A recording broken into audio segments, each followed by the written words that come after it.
Delmarva Studios proudly presents The Weekly Retro, starring Gunnar and George. The Weekly Retro is a podcast that takes a lighter look at life, from the 80s to today. We talk about classic music, classic TV, and classic movies that we all loved growing up. We also talk about how life has changed over the last 40 years, for the good and not so good. Send your questions, comments, and concerns to theweeklyretro@mail.com. Without any further ado, here are your hosts, Gunnar and George.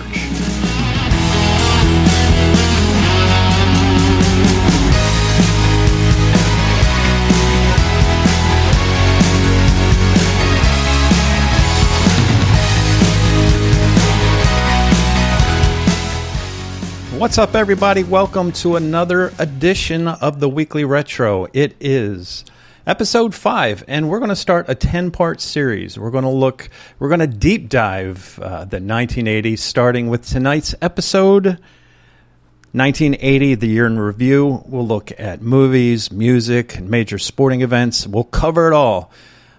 I am one of your hosts, as always, from Dover, Delaware, George Hobbs, and about 30 miles northwest as the crow flies, as always, is Gunnar in Bear, Delaware. Gunnar in Bear, Delaware. How are you doing today? I'm good. It's been too long, man. Yeah, it has been. We took a little sabbatical. My co-host George had a little bit of traveling and some family to catch up with, and just life gets busy. But I'm in my comfort zone. Glad to be back. That's awesome. Yeah, life comes first, and we traveled to Texas. Buddy retired from the Army. It's good to see people in Texas down there, not a mask in sight, people enjoying life. And honestly, things are getting that way here, too, as well. And we hope everybody's having a tremendous summer. 2020 was certainly, not the greatest year for many people, but it seems like life's starting to turn around. We were able to get out, Gunnar, on Tuesday night and see a baseball game. Minor league, the Wilmington Blue Rocks. They're the single A affiliate of the Kansas City Royals. And not to be that old grouchy guy, Gunnar, but they don't play baseball like they taught us growing up, brother. No. We touched on this a little bit.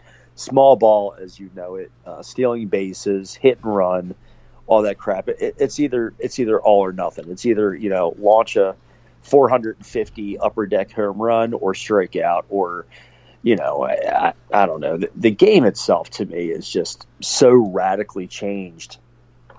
It's funny. We're going to touch base on this in a little bit about those 1980 Philadelphia Phillies. We'll save it for them, but let's just say, even the pitching metrics and everything has changed so drastically. It's really, I don't know. It's such a numbers game now, and it's sucking the fun out of the game. But that's just my opinion. Yeah, even in Little League. Man, if the first batter in the inning got on first and you didn't move him to second, you got your behind chewed. You were either bunting or, if the guy was on second with nobody out or one out, you were trying to drive the ball to right field. It was always about generating, moving that runner. Situational hitting and getting, think about it this way. What is the purpose of winning a baseball game? It's to score more runs than the other team. And you're just seeing teams shine away from that. You have these guys that are, like I said, they're swinging for the fences, wall banging hits. And it's like you said, the game, it's funny because it used to be in the 80s and 90s, a guy would lead the league and steal 80, 85, 90 bases.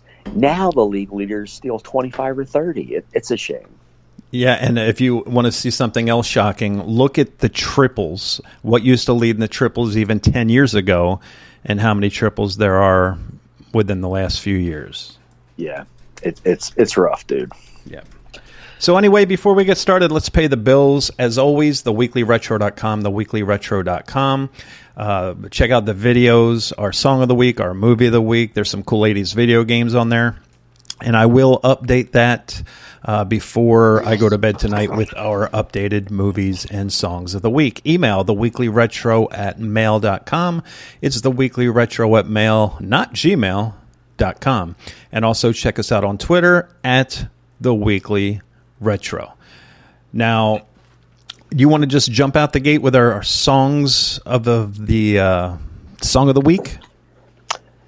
Yeah, you do yours first. Okay, so I'm not saying that this, by any stretch of the imagination, was the best song of 1980. However, this song resonated with me as a young man. 1980, I was 11, so I was just starting to get into popular music. Only a few songs resonated to me at this point. Gary Newman's Cars came out the previous year in 79. That Pleasure Principle album was huge for me. Tom Petty, Refugee, and Jefferson Starship, Find Your Way Back. Big songs. And then this song, Rod Stewart's Passion. It's a long song, 5.5 minutes. The reason why it resonated with me so much and why I picked it is I think I was in 5th grade when this song came out, and they had a talent show, and me and my buddy, we lip synced this song in front of the whole student body, and we got the biggest applause of the day. So I still, it's a great song. Rod Stewart, probably one of the top 3 acts to ever come out of Scotland. You can argue Simple Minds, Big Country, the Proclaimers are probably the top 4 songs.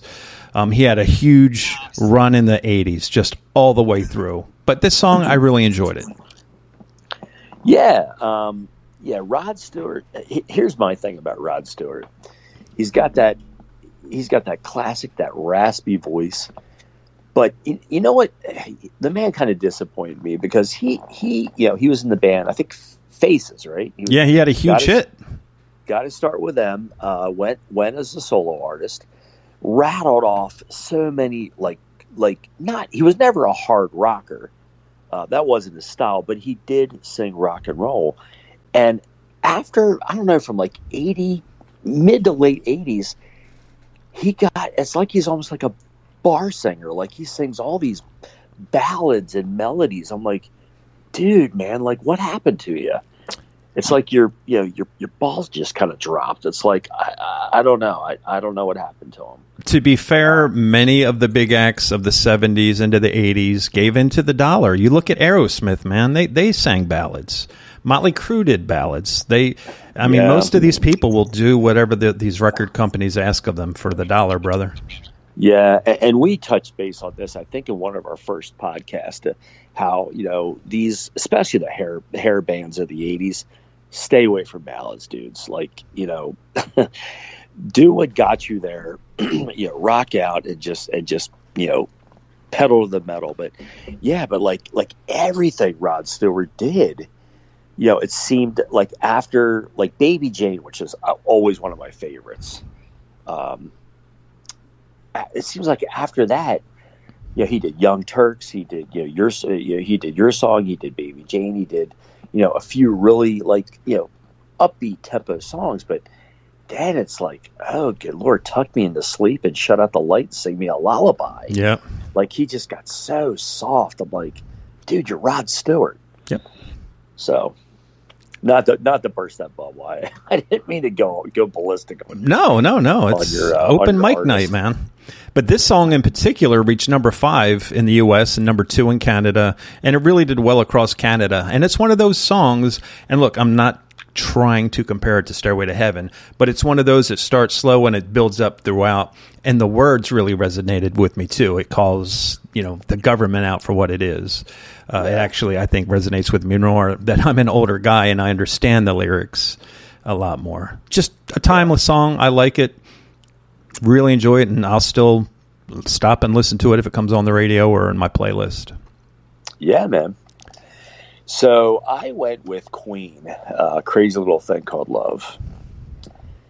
And it's funny because I picked it because I was looking through the list of the top 100 songs of 1980. I got to be honest. We kind of touched on this earlier. It was kind of a weak year in music, I think. Say that again. You broke up just a little bit. I said it was kind of a weak year in music, I think. It was weak, and I think it was also a transition. I think the disco era had just died the year before, and I think the 80s were trying to find its identity. Does that make sense? Yeah, I agree with you. There was definitely that transition. Disco was pretty much dead at that point.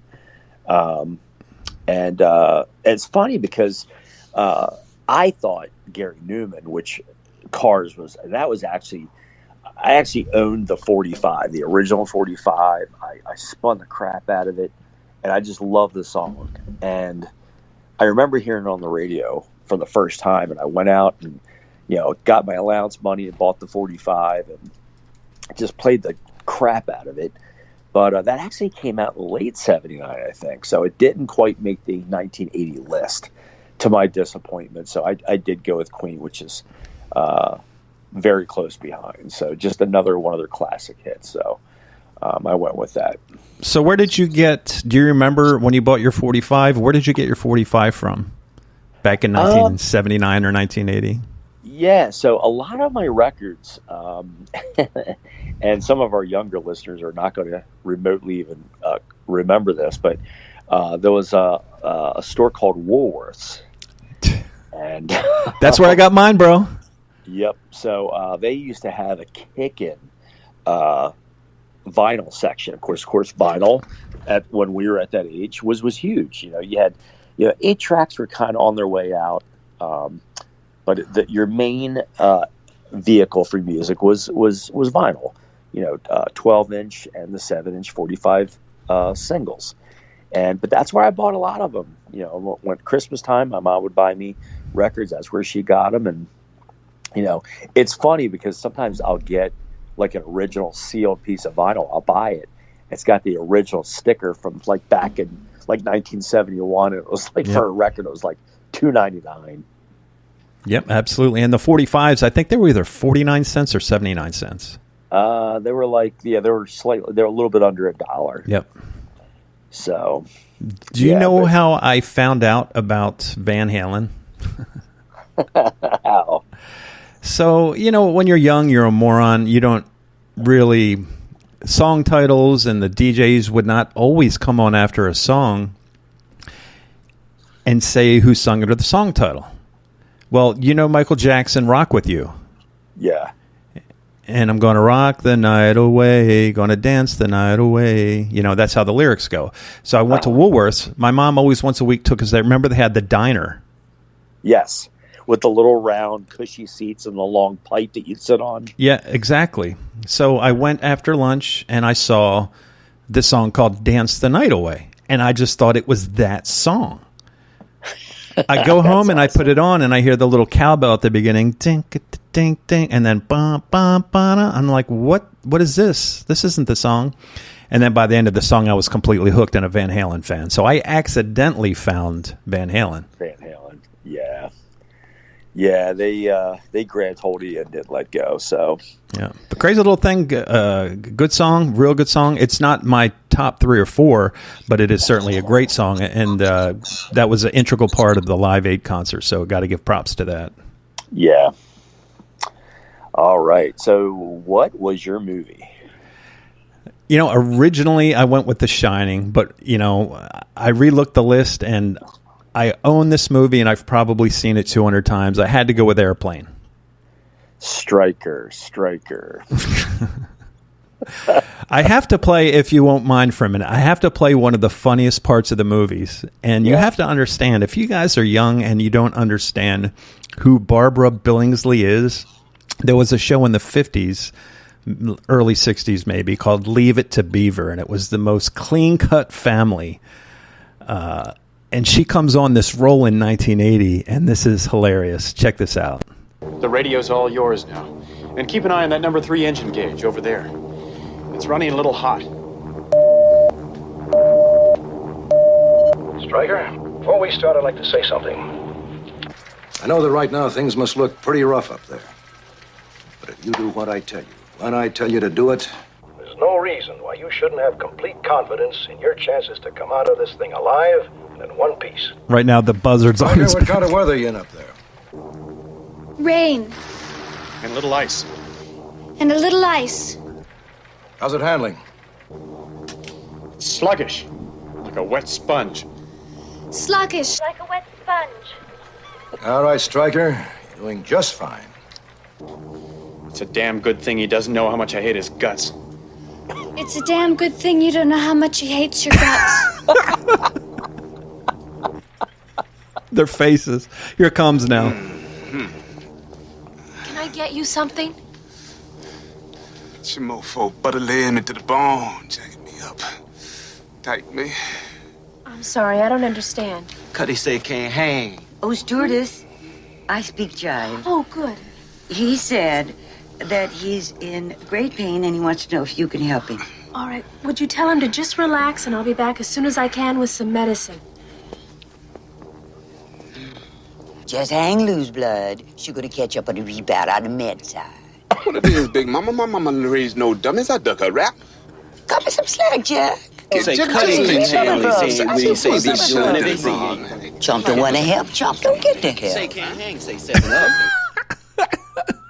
This was Leave It to Beaver's mom. Now, the story goes that they sent her the script, and she's like, this is the most outrageous thing I have ever seen. And she didn't want to do it, but her husband talked her into doing it. And she ended up having a lunch with those two guys who played the role, and they like talked her through it and taught her, and it ended up, in my opinion, stealing the movie. Oh, it did. It did. That part of the movie, the whole movie. You know what's funny, George? I actually saw that movie as a double feature at a drive-in with my older brother. No kidding. Yes. The first movie was Blake Edwards' S.O.B. Do you remember that movie? I do not recall that one bit. Okay, yeah. You heard of Blake Edwards? Doesn't ring a bell. Okay. Well, he was kind of, he was a producer, and that movie came out. That was the lead movie, and like the secondary movie that followed it was Airplane. And that was the first time I'd seen it. So that was probably either late 80 or 81. So I was about, I think I was 12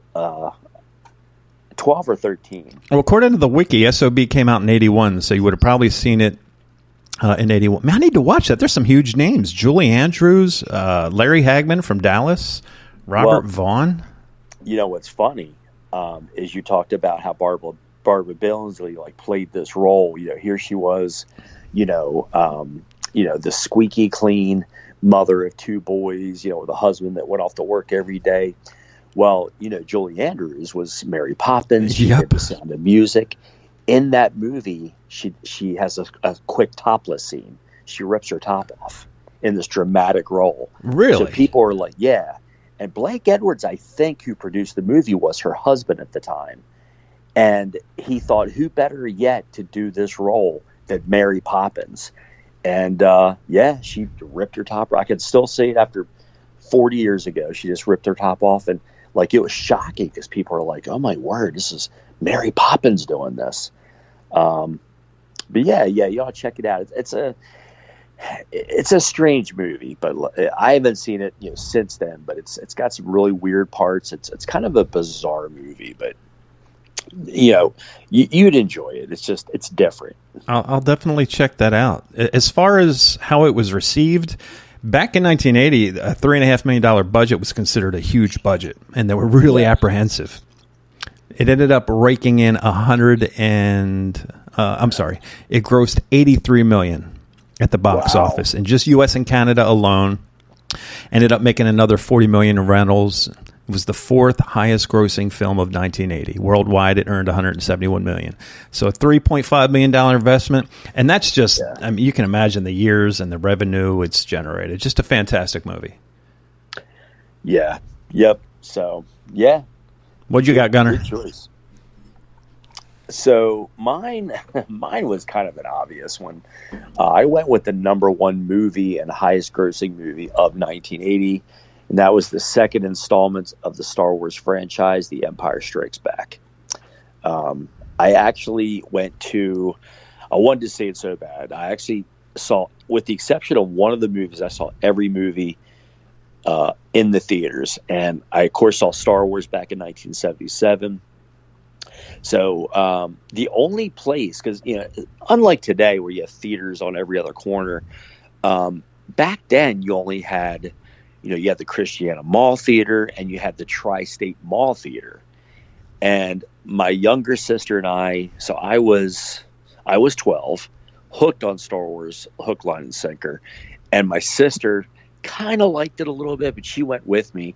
And my dad took us up to Tri-State Mall, which was about a 40-minute hike from home. And he, you know, ran some errands. He dropped us off. Back then you could do stuff like that. Dropped us off at the theater, came back and picked us up when it was over. And I saw, you know, it was awesome. It was a great memory. And my little sister loved it. And it's actually, of all the Star Wars movies, that's my favorite one. Yeah, I tend to agree. That's at the end, that's when Han Solo's get bronzed, right? Yeah, he gets frozen in carbonite. That's right. He's got a bounty on his head, and Boba Fett captures him and collects the bounty, and he's frozen. And then that carries over. So you had to wait literally 3 years to find out what Han Solo's fate was and how he escaped the carbonites. Yeah, and by then I was not even like a Star Wars fan anymore. Really? Yeah, I mean, the first one I loved, and I had the action figures. That came out, what, 79 or 77, 78? 77, the first one came out. So I was 8, so I was big time into that. And then 80, I was 11, and then I think the final one came out in 83. Yeah. And I was bigger into music and other stuff. I wasn't huge into movies back in my high school years. But I mean, I watched it. And then since then, I did not watch any of the middle three. I still haven't watched any of the middle three movies. Yeah. I mean, to me, I always liked it because I grew up on it. And, yeah. You know, it's like you're a Star Wars nerd, and I guess I would qualify as that. But that movie, to me, is of all 9 or 10 movies they've made, it's the best one. For sure. Yeah. As of recently, it looks like it's grossed $550 million worldwide. That's insane. Wow, that is crazy. That is insane. Good movie. And we saw, you know, it's funny you say that. We saw that at the Tri-State Mall as well. Yeah. My one and only visit at the Tri-State Mall. Had never been there before. I've never been back since. Who was your favorite character in Star Wars? I guess the obvious, Darth Vader. I like Boba Fett too, even though he had such a small role. I just thought his armor and everything was so cool. Who? Boba Fett. Oh, Oh, yeah, everybody. He's badass. Yeah, he is.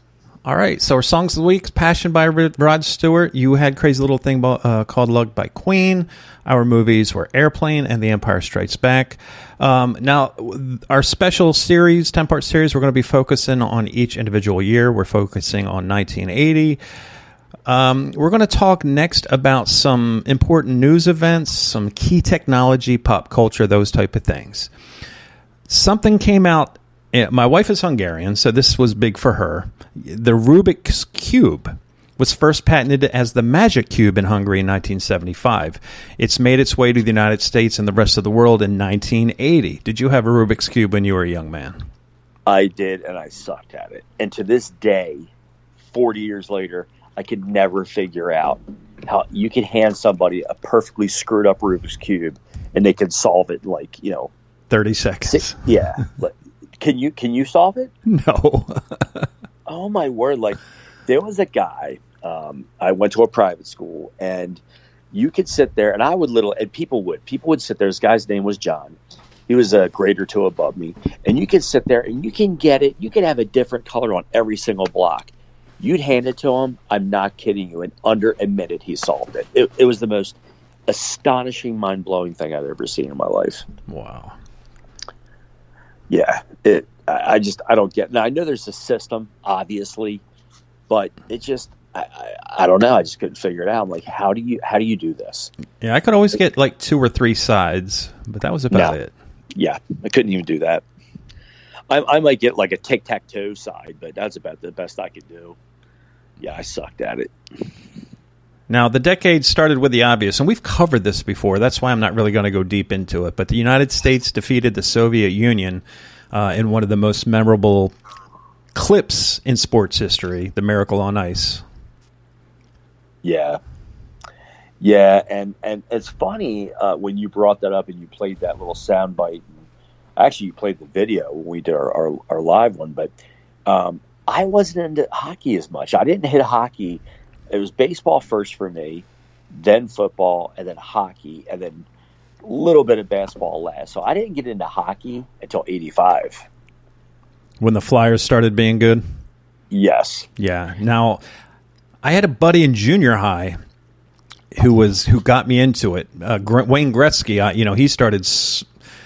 Actually, 1980, this year is the year he came out was the MVP. So 1980 is kind of when hockey really, you had, U.S. defeating Soviet Union, and then you had the Wayne Gretzky phenomenon. So that's what really kicked up hockey for me. I didn't realize Gretzky, what year, was that his rookie year, his second year? I believe it was either his rookie or second year, but he was the MVP of the 1980 season. And when we get to the NHL, we'll cover that in a little more detail. But, wow. And that was actually, I'm not going to I don't want to get ahead of myself. I remember this. I remember sitting in class and this coming across the news. Mount St. Helens erupted on May 18th, 1980, killing 57 people. I remember that very well. Remember hearing it on the news. Remember seeing the pictures on TV. It's funny what you look back and you don't think that you'll remember, but like those images are very vivid still to this day. Absolutely. So, what a horrible way to go, huh? Yeah, man. Crispy critters. Yep. 41 years ago, June 1st, 1980, CNN, which used to be known as a reputable news company, launched good old Ted Turner. Yeah. How times have changed. Yeah, they have. Now, this is a big one. This one resonates with both of us. I'm not sure. I don't know if we've ever really talked about this, how big of a Beatles fan were you, but December 1980 is when John Lennon was killed. Yes. I was, we had just finished dinner, and I used to have my little spot in the kitchen. I was just this little unassuming kid, and I had the paper opened, and it came on the radio. It had just happened about an hour before that, and they announced that he'd been shot and that he had died. And I think you said that you were actually. So I was in Kim's room. She had a TV in her room. She was big time, and we were because she was a sophomore probably at that time. And I would go into her room and watch Monday Night Football till halftime. Then I had to go to bed. And I remember Howard Cosell coming on and announcing that he had died. Yes.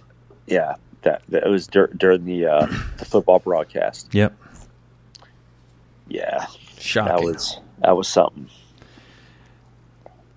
A few notes. The cost of living, how much things cost. The stock market right now, as I look on my phone, sits at 33,290. The year-end close, the Dow Jones was at 963. Wow. It's grown like 32,000. Oh, man. What do you think the interest rate? What is the Fed's interest rate right now? 2%? Yeah, right around 2 to 2.5, maybe. Do you know what the Fed's interest rate was in 1980, bro? I'm afraid to ask. 21.5%. Oh, my word. I was going to guess like 16. Wow. It's insane, man. Yeah. For every dollar you borrowed, 20 cents went to the man. Wow. Just stick a gun in your back, man. Yeah. Yeah. The average cost of a new house, $68,000. The average income per year was $19,500. How much do you think a gallon of gas cost in 1980? Well, see, I'm trying to see. That was probably before. That was after the gas crunch. Yep, that was a few years after. I'm going to guess 97 cents a gallon. Pretty close, $1.19. Okay. $1.19. Wow. Now, here's the thing. You know, it's funny. We don't watch cable TV. We haven't watched cable TV in probably 8 months. We'll watch something called Pluto. And one thing we like to watch is old game shows. And when you watch The Price is Right, and when they do items like microwaves and toasters and electronics, they were very expensive. And what people don't realize, when these things were made in the United States, they cost more. You know, later in the 80s into the 90s and until today, everything is made overseas. But now you're starting to see the retribution. It's really costing us jobs and things like this. So, to make a long story short, how much do you think a VHS cost in 1980, a VHS player?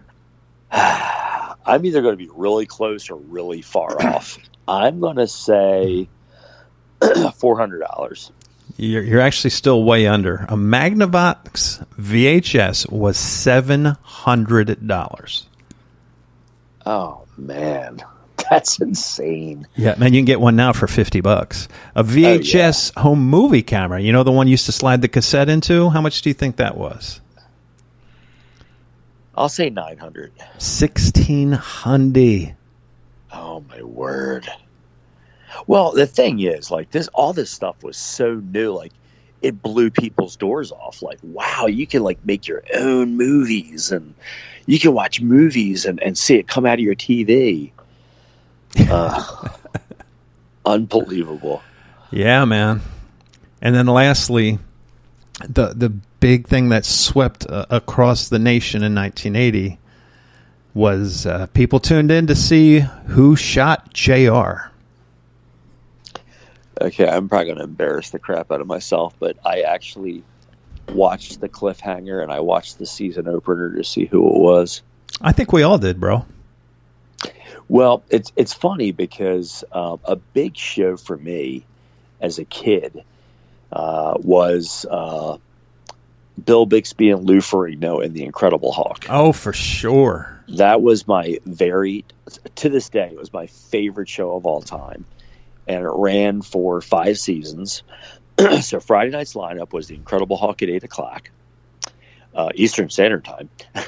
The Dukes of Hazzard followed at 9, and Dallas was at 10. That's right. Do you remember that? Yes, I sure do. And it was, I think, if I'm not mistaken, Friday night was a prime night. It was the highest rated night on CBS for the entire week.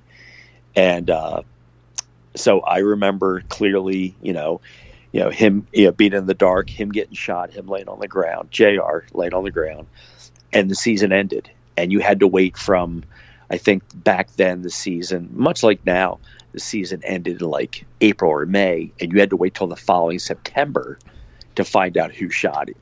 Yeah, exactly. Because the season, and when we get to the TV and sports season, we're going 80 to 81 because, like Gunnar said, excuse me, it starts, even with basketball, it starts in September, ends in May. So you have to wait that whole summer because it was always summer reruns. Yeah. Because people are out and about doing stuff. Yeah, exactly. Going to the beach and doing things like that. Yep. So there you go, folks. And by the way, I'm super impressed you even remember the network it was on. I couldn't tell you that it was on CBS. Props to you. Now, you got to remember here, for listeners elsewhere, I don't know if you remember this. I was actually thinking about this. Do you remember when NBC and CBS changed their channels, like their affiliates? Yeah, they went from 3 to 10 to 10 to 3, but I think I was away in the Army when that happened. It might have happened in the late 90s. Oh, okay. Seems so much longer than that. But yeah, The Incredible Hulk debuted in 1970. Actually, they had like a 2-hour pilot that aired in late 77. And then they picked it. They picked it up as a series in 78. It ran from 78 to 82. Yeah, it was a sad day in the Gunner household when that show ended. Yeah, and I was so sad. Bill Bixby died young from cancer. Yeah, prostate cancer. Yeah, he was. I really enjoyed him. I like that TV show he did afterwards. The Magician. No, that was before the Hulk. It was a. Hold on. Now I'm just gonna. He was on My Favorite Martian, which was very good. Yeah. But there was Courtship of Eddie's Father? No, there was one other show. It was like a...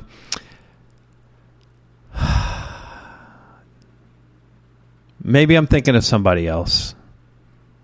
Yeah, because he did in mid 60s. He did My Favorite Martian. Yep. And then in a beginning in like 1968, I think he did. And it ran to like 1972. He did The Courtship of Eddie's Father, which was a fantastic show. Yeah, it sure was. And then in 77, for 5 seasons, he did The Incredible Hulk. Now, here's an interesting note. I know we're kind of getting off, but who cares? It's our show. That's right. What's funny is I can't remember the character who played Eddie. His name was Brandon. I can't think of his last name. He actually played in an episode in the first season of The Hulk as a guest star. The guy who played Eddie?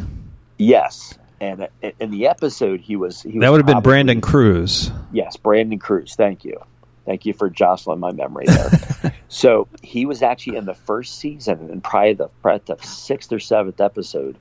But it was the episode where their 747, the pilots were all knocked unconscious. They were drugged. And David Banner had to land the plane. And Brandon Cruz played a passenger who helped him land it. And in the role, he was probably about 15.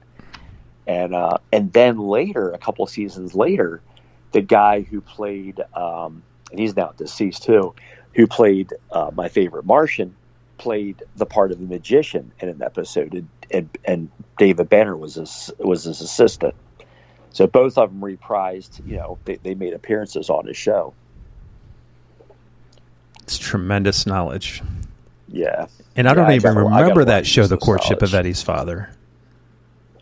What's that? I don't even remember that show, The Courtship of Eddie's Father. You don't? No, I need to go watch that too. That was only on for 3-4 seasons, but he did receive an Emmy nomination for the show. Now, I did know that Brandon Cruz, he would go on to play in The Bad News Bears, the classic movie from the 70s. Yes. Yeah, The Courtship of Eddie's Father, it was just a wholesome, clean, and at the end of every episode, him and Eddie would be walking on the beach along the shore, and they'd be like a distance away, so you couldn't see their faces. And they'd have like this little conversation. At the end of a TV show, like a 30-minute comedy, you'd have like a little segment at the very end. Sure. Well, that was the segment, and they'd be walking down the beach. They'd just be talking about life and little quips and little fun things they'd talk about. Yeah, you ought to check it out, man. It's a really, really good show. Like just a like I said, a wholesome, clean, show that it was, just an uplifting show, and he was a single dad and all that. So thus The Courtship of Eddie's Father. That's awesome. Now I have a TV show and a movie I need to catch up on. SOB and The Courtship of Eddie's Father. Yep. All right, let's drive on. Let's talk about first of the big four. This, of course, resonated big for, I'm sure, you, because you were a Phillies fan at the time.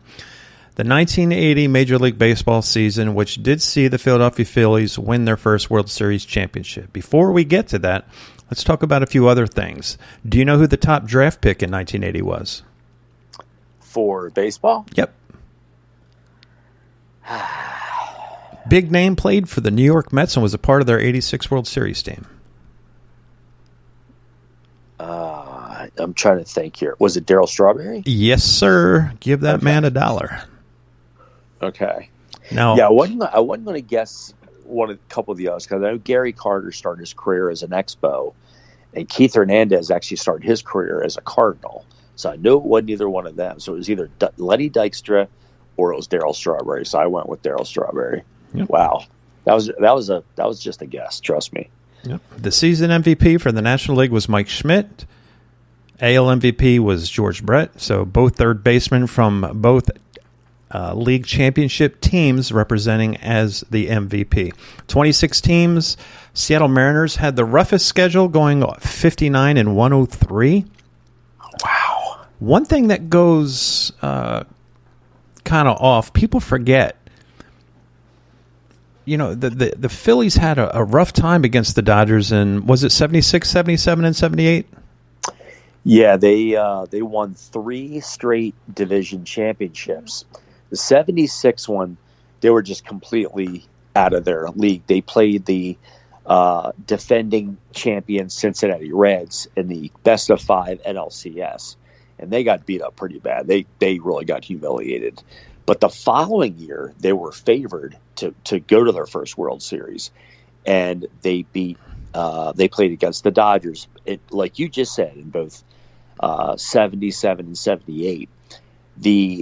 I don't know which year it was, but in 70, I want to say it was 77. The Phillies basically had the series won, and I can't remember. I think somehow a fly ball was hit to Greg Luzinski, and the ball was dropped, which gave them new life, and they came from behind and won. And then, of course, the Dodgers went on to play against the Yankees in both 77 and 78, and they lost to the eventual champion Yankees. But, yeah, if you look it up, it was one of those years something bad happened with the Phillies where it was just a fluke thing, and I want to say Greg Luzinski was involved. But then their year in 79, I don't think they were that great, and then 80 was the magical year. Yep. And remember, back in 1980, there was only 12 teams in the National League. Yeah, and 2 divisions, and you had to win no wild cards. No wild card, which made every game count, and it also, brother, it made the All-Star game interesting, worth watching, because you could finally see, Mike Schmidt go against, whoever, Yankee pitcher was hot at the time, right? Yeah. Now nobody watches the All-Star game. No, it's just an afterthought anymore. And actually, Mike Schmidt had his best statistical career that year. Yep. He had 48 home runs, which is the highest total he ever had in his career, and I believe he drove in 121 runs. Incredible.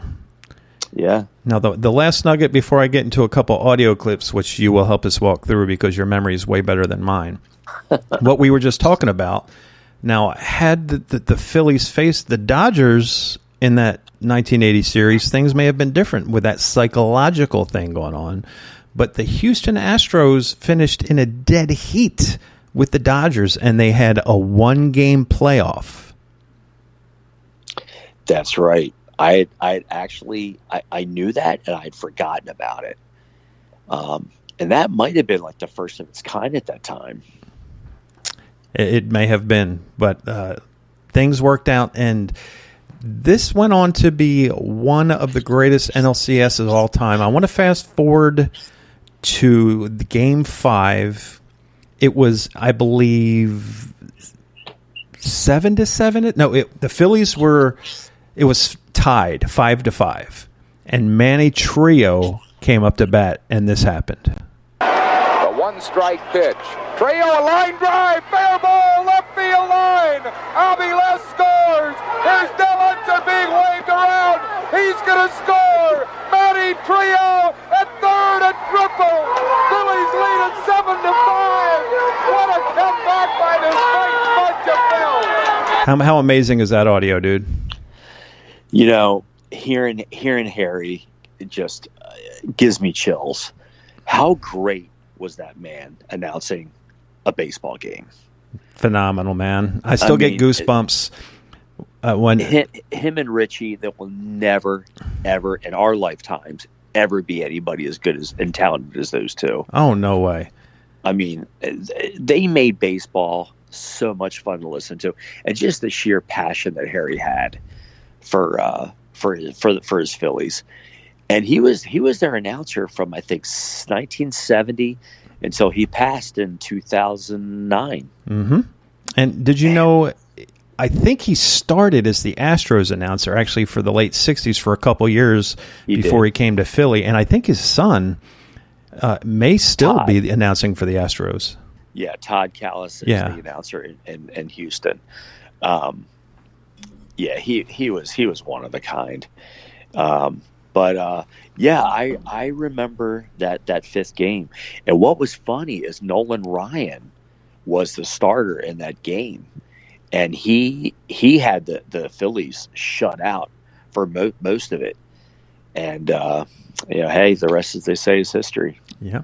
Now, the Astros would come back to tie it at 7. So that what you just heard, 7-5 lead, Astros would claw back to tie it to 7-7. And then in the 10th inning, this happened. Bag and go to third. Third base coach Lee Elia telling Del Unser to be alive for a wild pitch. Any short pass ball, anything. A base hit, I believe, Maddox. Yes, it is. Gary Maddox a hit. Phillies take an 8-7 lead. Maddox at second base.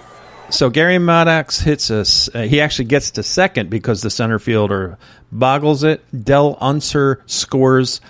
It's Phillies 8, Astros 7. And the final pitch of the 1980 NLCS. 3-2. He hits it to right center field. Maddox going. It's over. The Phillies win it. 8-7. So they are not the same old Phillies. They are the 1980 Phillies. They did it as hard a way as it has ever been done. They did it with a controversial manager, openly disliked by many of his players, but they did it. And they did it because somewhere within them there was a spirit that would not be quelled.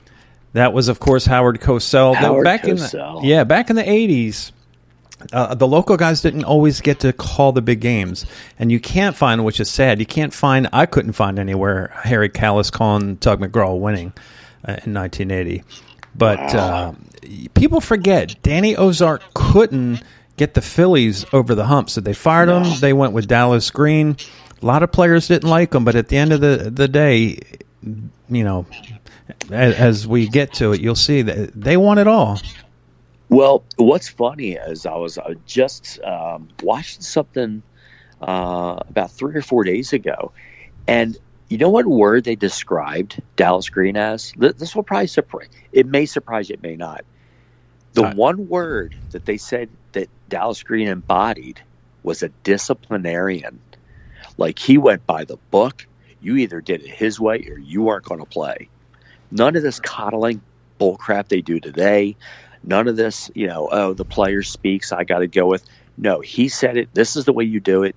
You either do it my way or you ride the bench. And he didn't put up with anything. And, hey, it won him a championship. Precisely. And you're correct. He wouldn't last 5 seconds on a team today. No, he would be canceled. They would get rid of him. Somebody would go to management and say, hey, I'm the best hitter on this team. Either he goes or I go. And the manager would go. Yep. It's sad. 100%. And before we move on to the NFL season in review, and I would play the 1980. I'll play it real quick. This is the Phillies winning the World Series. It's very anticlimactic, and we'll move right on in 10 seconds. The crowd will tell you what happens.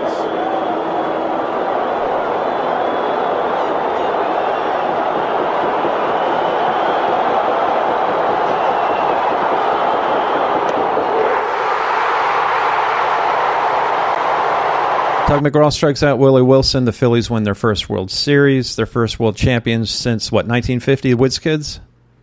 Their first World Series appearance since 50, yeah. Yeah. Quickly, before we do move on to the NFL, you were talking about how much the game has changed. So YouTube has all the games completely unedited, commercials, everything. It's really cool to watch. And I was watching Game 2 of the World Series. Steve Carlton, going into leaving the 7th inning, had thrown like 125 pitches. Never see that again. Unheard of. You'll never see that again. And he actually went out in the 8th and threw like another 22 pitches, and threw close to 150 pitches. He struck out, I think, 9 and walked 6. If that gives you an idea of how many pitches he threw.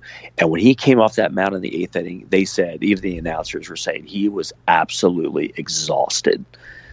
Like, so 145 pitches, you'll never see that again. No. I mean, now if a guy throws 90, he's shot. They're like, hey, get rid of him. He's pitched 6 innings. Yeah, let him sit. He's done. Never mind that he struck out like 11 guys and hasn't walked anybody, given up 2 hits. You got to rest him. It's just unbelievable how much the game has evolved. Actually, not for the better. Yeah, and when you look at the stats from 1980, George Brett, you know what his batting average was that year? I want to say 394. 390. 390. Okay. You'll never see that. Anything close, 50 points close to that. No. The only guy who came close to that was Tony Gwynn. There was 1 year Gwynn, I think, hit close to 390. But still, you're talking 30 years ago.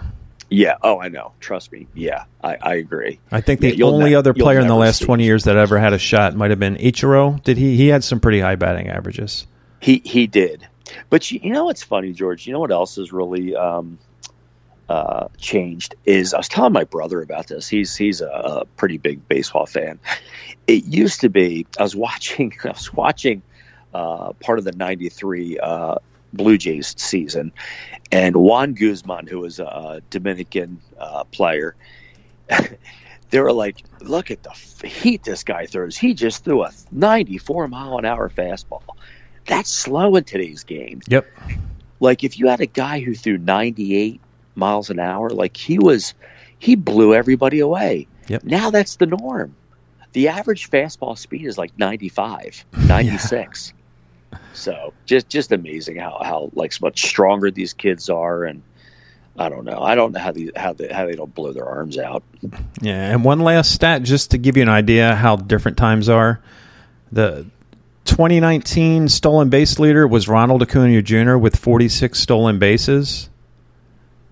Wow. Ricky Henderson had 100 in 1980, and Ron LaFleur of the Montreal Expos had 97. So he would have probably finished 35th, 40th, or 45th.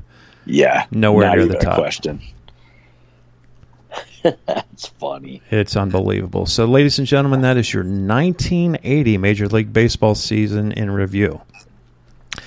Now, 1980 was a kind season for Philadelphia fans because the Philadelphia Eagles would make their first Super Bowl appearance versus the dreadful, the hated Raiders.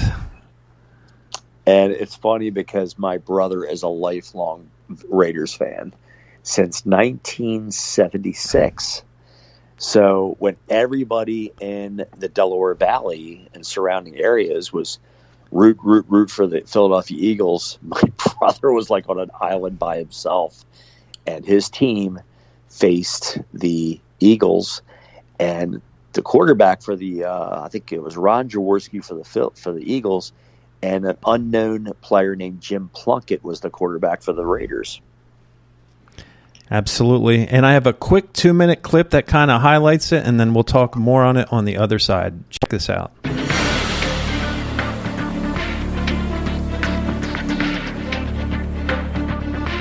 And we had a Hall of Fame offensive line, so we know that going into that Super Bowl game that we had to protect Jim Plunkett. The 1980 Raiders offensive line dominated, anchored by Hall of Famers Art Shell and Gene Upshaw.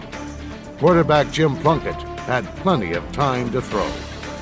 As Jim Plunkett and Cliff Branch quickly provided the game's first touchdown, followed just minutes later by a second. Branch to the left against Edwards. Chandler to the right. Plunkett on a straight drop back. Here comes the rush. Steps up. Can't find anybody yet. Takes off running to the left. Throws on the move. And it's caught by King at the 40. King takes over the 50. He'll go all the way. Nobody knows. To the 20. To the 10. To the 12. Touchdown Raiders. Coach Flores is a very quiet, stoic kind of man, and I think his key was preparation. He was always trying to find a way to get in the end zone, and I was certainly trying to help him. And I don't know what made us, work together so well, but we also had a lot of talented players on our team, and obviously that helps. Jim is the type of guy that has always made big plays in big games. So the Raiders would go on and cruise. It wasn't even close. It was 27-10. Jaworski got picked off 3 or 4 times. It was really a rough game. Very disappointing from my perspective, being a Philadelphia Eagles fan.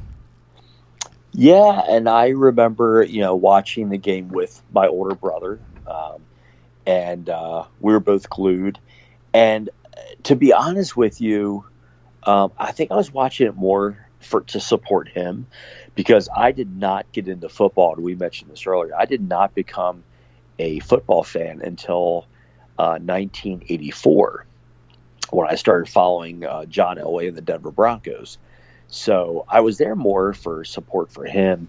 And I just remember like the sheer like shock of the city, the state of Delaware, the city of Pennsylvania, because it really was like, you think of the score,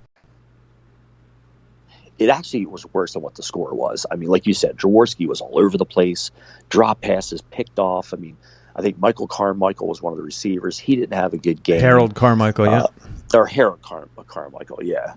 The defense didn't play good.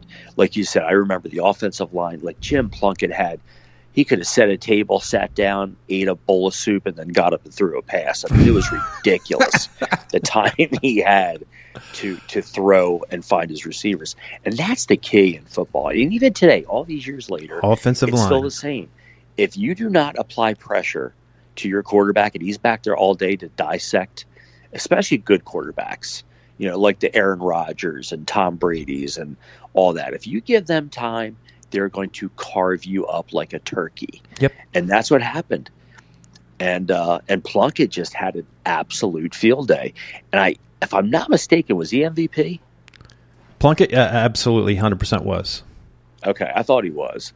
And I remember them passing the Lombardi around. I remember him, and it's funny back then, like today, with 5 minutes left in the fourth quarter, they're handing out the championship shirts and the hats and all that. Back then, you didn't have that, but it was just an exclamation point on that game. Like Philadelphia just looked so overwhelmed. That's the thing I remember as a 12-year-old.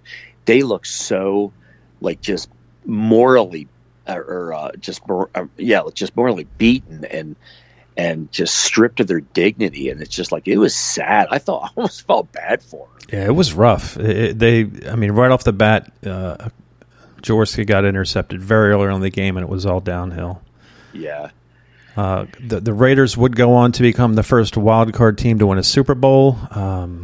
Opening weekend I was disappointed because I was always a Warren Moon fan. When ESPN first came out, they covered the CFL. They didn't have any NFL coverage. And I loved watching him on the Edmonton Eskimos. That dude would put up 400, 500 yards every week. But they got handled by Oakland 27-7. In the other wild card game, Dallas beat L.A., the Los Angeles Rams at the time, the first of 4 times they were the L.A. Rams. The divisional Oakland... if you remember 1980, Brian Sipe was the league MVP. Cleveland was looking to roll. That's when they had a couple good years. But they lost 14-12 in Cleveland, and San Diego beat Buffalo. So your AFC championship in Jack Murphy Stadium, Oakland rolled 34-27. And then Philly beat the Vikings. Dallas beat the Falcons, setting up. I remember that day. We were at our friend's house. The Cowboys, Mark, in the Delaware Valley, what is the hatred level for the Cowboys here? Yeah, you can't even measure it on a stick. It's yeah. And to be honest with you, in this area, there's really no other rival in any of the 4 sports that is more hated than Philly, Dallas. No, I agree, and it's not even close. Well, it's not even close. Like you take the Phillies, okay, not even close. Like you hate the Braves and you hate the Mets, but nothing like Philly, Dallas. Hockey, yeah, you hate the New York Rangers. Yeah, you hate Pittsburgh, but and then basketball, yeah, you might hate the Knicks, but Philly, Dallas, there's no rivalry as heated and hated as that rivalry after all these years. And our defense owned the day, held Dallas to 1 touchdown, go on to the Super Bowl in Louisiana Superdome, and the rest is history. Walked out with a big L. As far as statistical leaders for the 1980 NFL season, Dallas Cowboys actually had the most points scored with 454. Individually, MVP was Brian Sipe. The coach of the year was Chuck Knox of Buffalo, before he would go on to Seattle and lead them to some great seasons in the 80s. Do you know who the offensive player of the year was? A certain running back from the Houston Oilers? Oh, give me a second. I should know this. Yeah, give me literally 20 seconds. I gotta think. I can say him and I can't think of his name. Yeah, it's not coming to me. Earl Campbell. Earl Campbell. Yep, I knew. As soon as I knew you'd say it, I'd remember.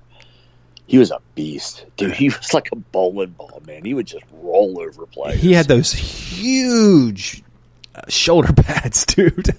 Oh yeah. He would just. They were the size of a freaking Greyhound bus, man. Like they would just roll over people. Yeah, and he was tall too, wasn't he?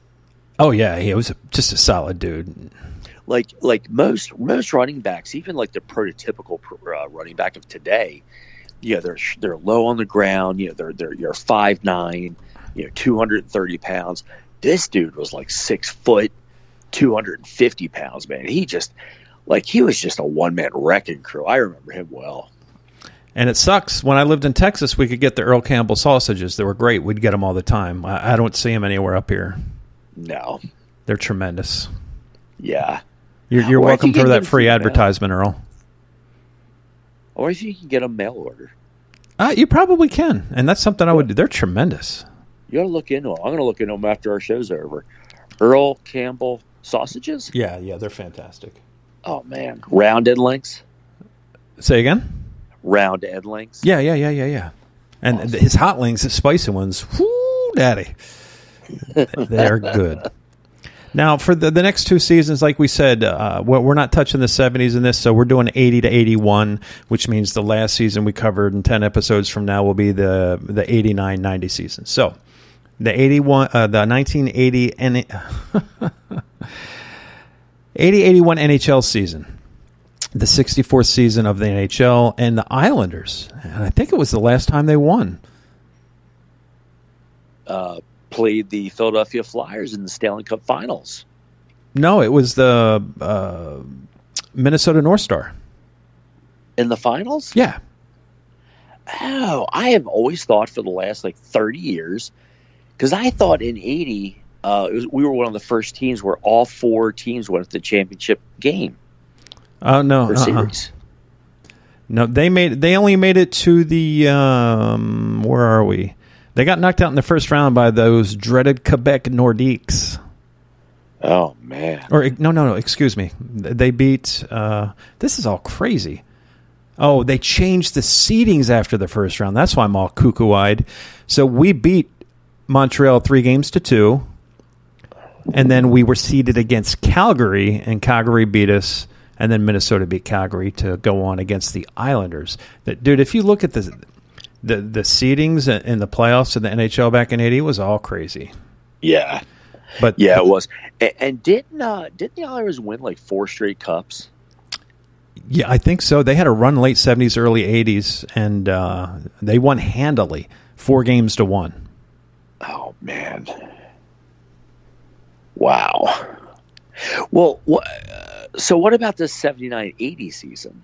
Maybe that's what I'm thinking of, where the Flyers went to the Cup Finals, I thought. Let me check. Not to throw your game off, I'm sorry. No, you're good. I'm right here. NHL season. Because I could have swore they said in 1980, because I know the Sixers, well, we'll touch base on that, but I know the Sixers faced the Lakers in the NBA Finals.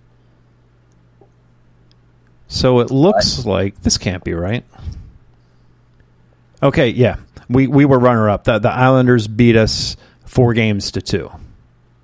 That was the 79-80 season. That was in the Stanley Cup Finals. So the brackets were completely different back then. So it was the Islanders and Flyers in the Cup Finals in 79-80? Yep. And the Islanders beat us 4-2. Man. So I think, if I'm not mistaken, I think that was their third of their 4 straight cup championships. It wouldn't surprise me. Yeah, they were sick back then. And I don't think they're in it. Didn't they lose? Are they out of it now? The Islanders? They had a decent season, but I don't think they're in it anymore. I think they're done. I will check. And it's crazy when you look at these teams. The Quebec Nordiques, they're gone. Minnesota North Stars, they went to Dallas. The Hartford Whalers, they're gone.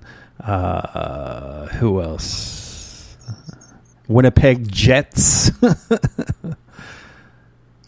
Yeah. And, of course, Edmonton Oilers. The MVP was Wayne Gretzky. He was starting to be a big deal. He had, dude, you look at his numbers, he had 55 goals, which Marcel Dion from the Kings had a few more, but he had 109 assists, giving 164 points. That's crazy. Yeah, you'll never see that again. Okay, so let's see. There's actually only 4 teams left in the current NHL playoffs. So the Islanders are up 2-1. Or no, I'm sorry. Tampa Bay is up 2-1 over the Islanders and the Golden Knights. I still can't get used to that. No. The Montreal Canadiens have a 2-1 series lead over the Golden Knights. But again, this year is so because of COVID, all the seedings are all screwed up. Yep. So you have teams that normally don't play each other playing in these yeah, I don't know, man. After with the Flyers laying a big fat freaking goose egg this year, I really I won't even go there. Let's get at our time machine and go back to 1980. Man. All right. So that is NHL. Now, lastly, the NBA was getting into its golden ages. You had Bird, you had Magic. Later in the 80s, you would have Jordan. You'd have the Pistons. Just a tremendous 80 through the mid-90s, even the late 90s. Just great. And for you playing at home, I guess the Sixers survived somehow tonight, and there will be a Game 7 in Philadelphia, I guess on Sunday. They did. Oh man, from what I read, and again, we're getting off topic, but this is our show. So, they blew a 26-point fourth quarter lead the other night. Dude, I checked the score on my phone the other night, and I'm like, I'm not even going to turn it on because it's a blowout. And then I woke up the next morning and I saw Twitter, Atlanta was trending. I was like, there's no way they lost. Ben Simmons is like the most overpaid player in basketball. He's, I don't know. I think he's more of a legend in his own mind. He's a talented player. Of course. He's on a pro team. But he's no Joel Embiid. No, Joel Embiid is like the Michael Jordan of that team. He picks that team up on his shoulders and carries them. Yeah. But, so I knew that they were leading, and I was downstairs, at my gym doing my thing, and I picked up I saw that the game was wrapping up, and they're interviewing, who's the guy for the Hawks, the short guy who's the star? Bugsy Mogues? Huh? Bugsy Mogues? No. I know who you're talking about. Yeah. He's unbelievable. Yeah. They're interviewing him, and I'm like, oh, this isn't good. Well, then when I saw it trending online, it said 76ers blow historic 26 fourth quarter lead. I'm like, you have got to be freaking kidding me. It was the third biggest collapse, I guess, in NBA playoff history. Oh, my word. So now, was tonight's game in Atlanta, or was it in It was in Atlanta, so they're going to have a home game. Was it Trae Young? Trae Young, that's who it is, yeah. He's a phenomenal kid. He's got a bright future ahead of him. He's unbelievable. Yeah. He's the next young, great player. So I think he's only in, his second or third year? Yeah, I believe. I'm not going to lie to you. I don't follow it that close. No, I don't either. But so when's Game 7? Is Sunday or Monday? It's normally every other day, so I'm assuming Sunday. It'll be a big game for sure. And it's Father's Day. I might have my steak and lobster, and I might just watch that game. Yeah, man. By the way, happy Father's Day to all the fathers out there, all the men out there who stand by their family and do the right thing. Yes, sir. So the 1980-81 NBA season was the 35th season.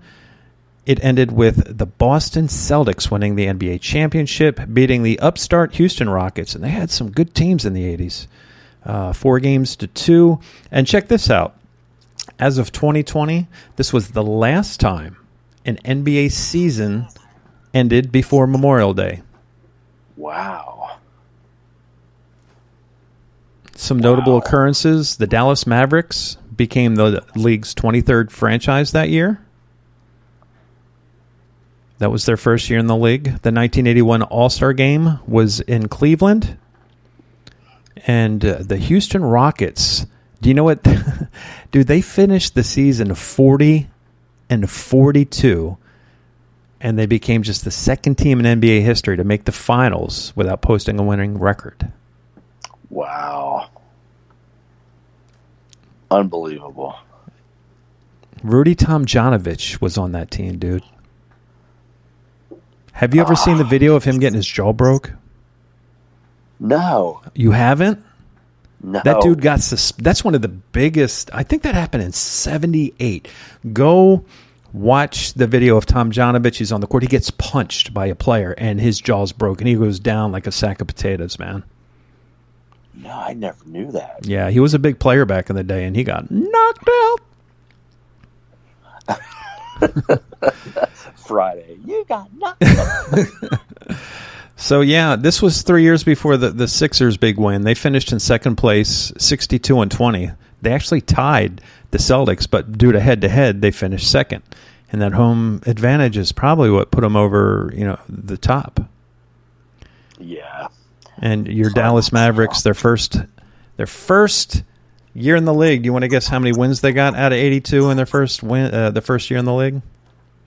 I'm going to say they were 10-72. They were a little better than that. They were 15-67. Wow. Look at pretty putrid basketball. Look at these names. Remember Adrian Dantley? No. Moses Malone. Yes. Magic Johnson. George Johnson. Yep. Brian. Just these names. Dr. J was actually the MVP of the year. Wow. Yep. Just tremendous. So, yeah, hats off to the Sixers. They won probably, what was that, their 412th championship at that point? Yeah. Wow. They've won so many. Yeah, I'm hoping this is their year, but I don't know, man. They can't do what they did the other night. Yeah, they can't do that. They need to understand that the game's not over until you can't relax for any second. You're playing against professionals who've been playing the game since they were a kid, and all they want to do is win a championship. You cannot take a second of the 48 minutes for granted. So this is a little off kilter a little bit, but who's playing in the other series in the East? I know it's Boston. No, not Boston. Is it Boston and the Nets? Aren't they in the same division? I don't know. I'm gonna look. Now you got it. Now you got to force me to look it up. Oh, it's the Jazz and the Clippers. The Jazz and Clippers, and then the other Eastern Nets series. and Bucks. Knicks and Bucks. Nets and Bucks. New Jersey Nets and the Milwaukee Bucks. Okay, where's that? What's that series at? It is. All right, live. Clippers lead the series 3-2 over the Jazz, and they're up by 5 with 7 minutes left. So the Clippers may close that out tonight. Sixers won by 5, 104-99. Hats off to Joel Embiid, 22 points, 13 rebounds. Trae Young had 34 points. What a beast, huh? Yeah, he's unbelievable. And then in the other series, if I can get this to update, missed why?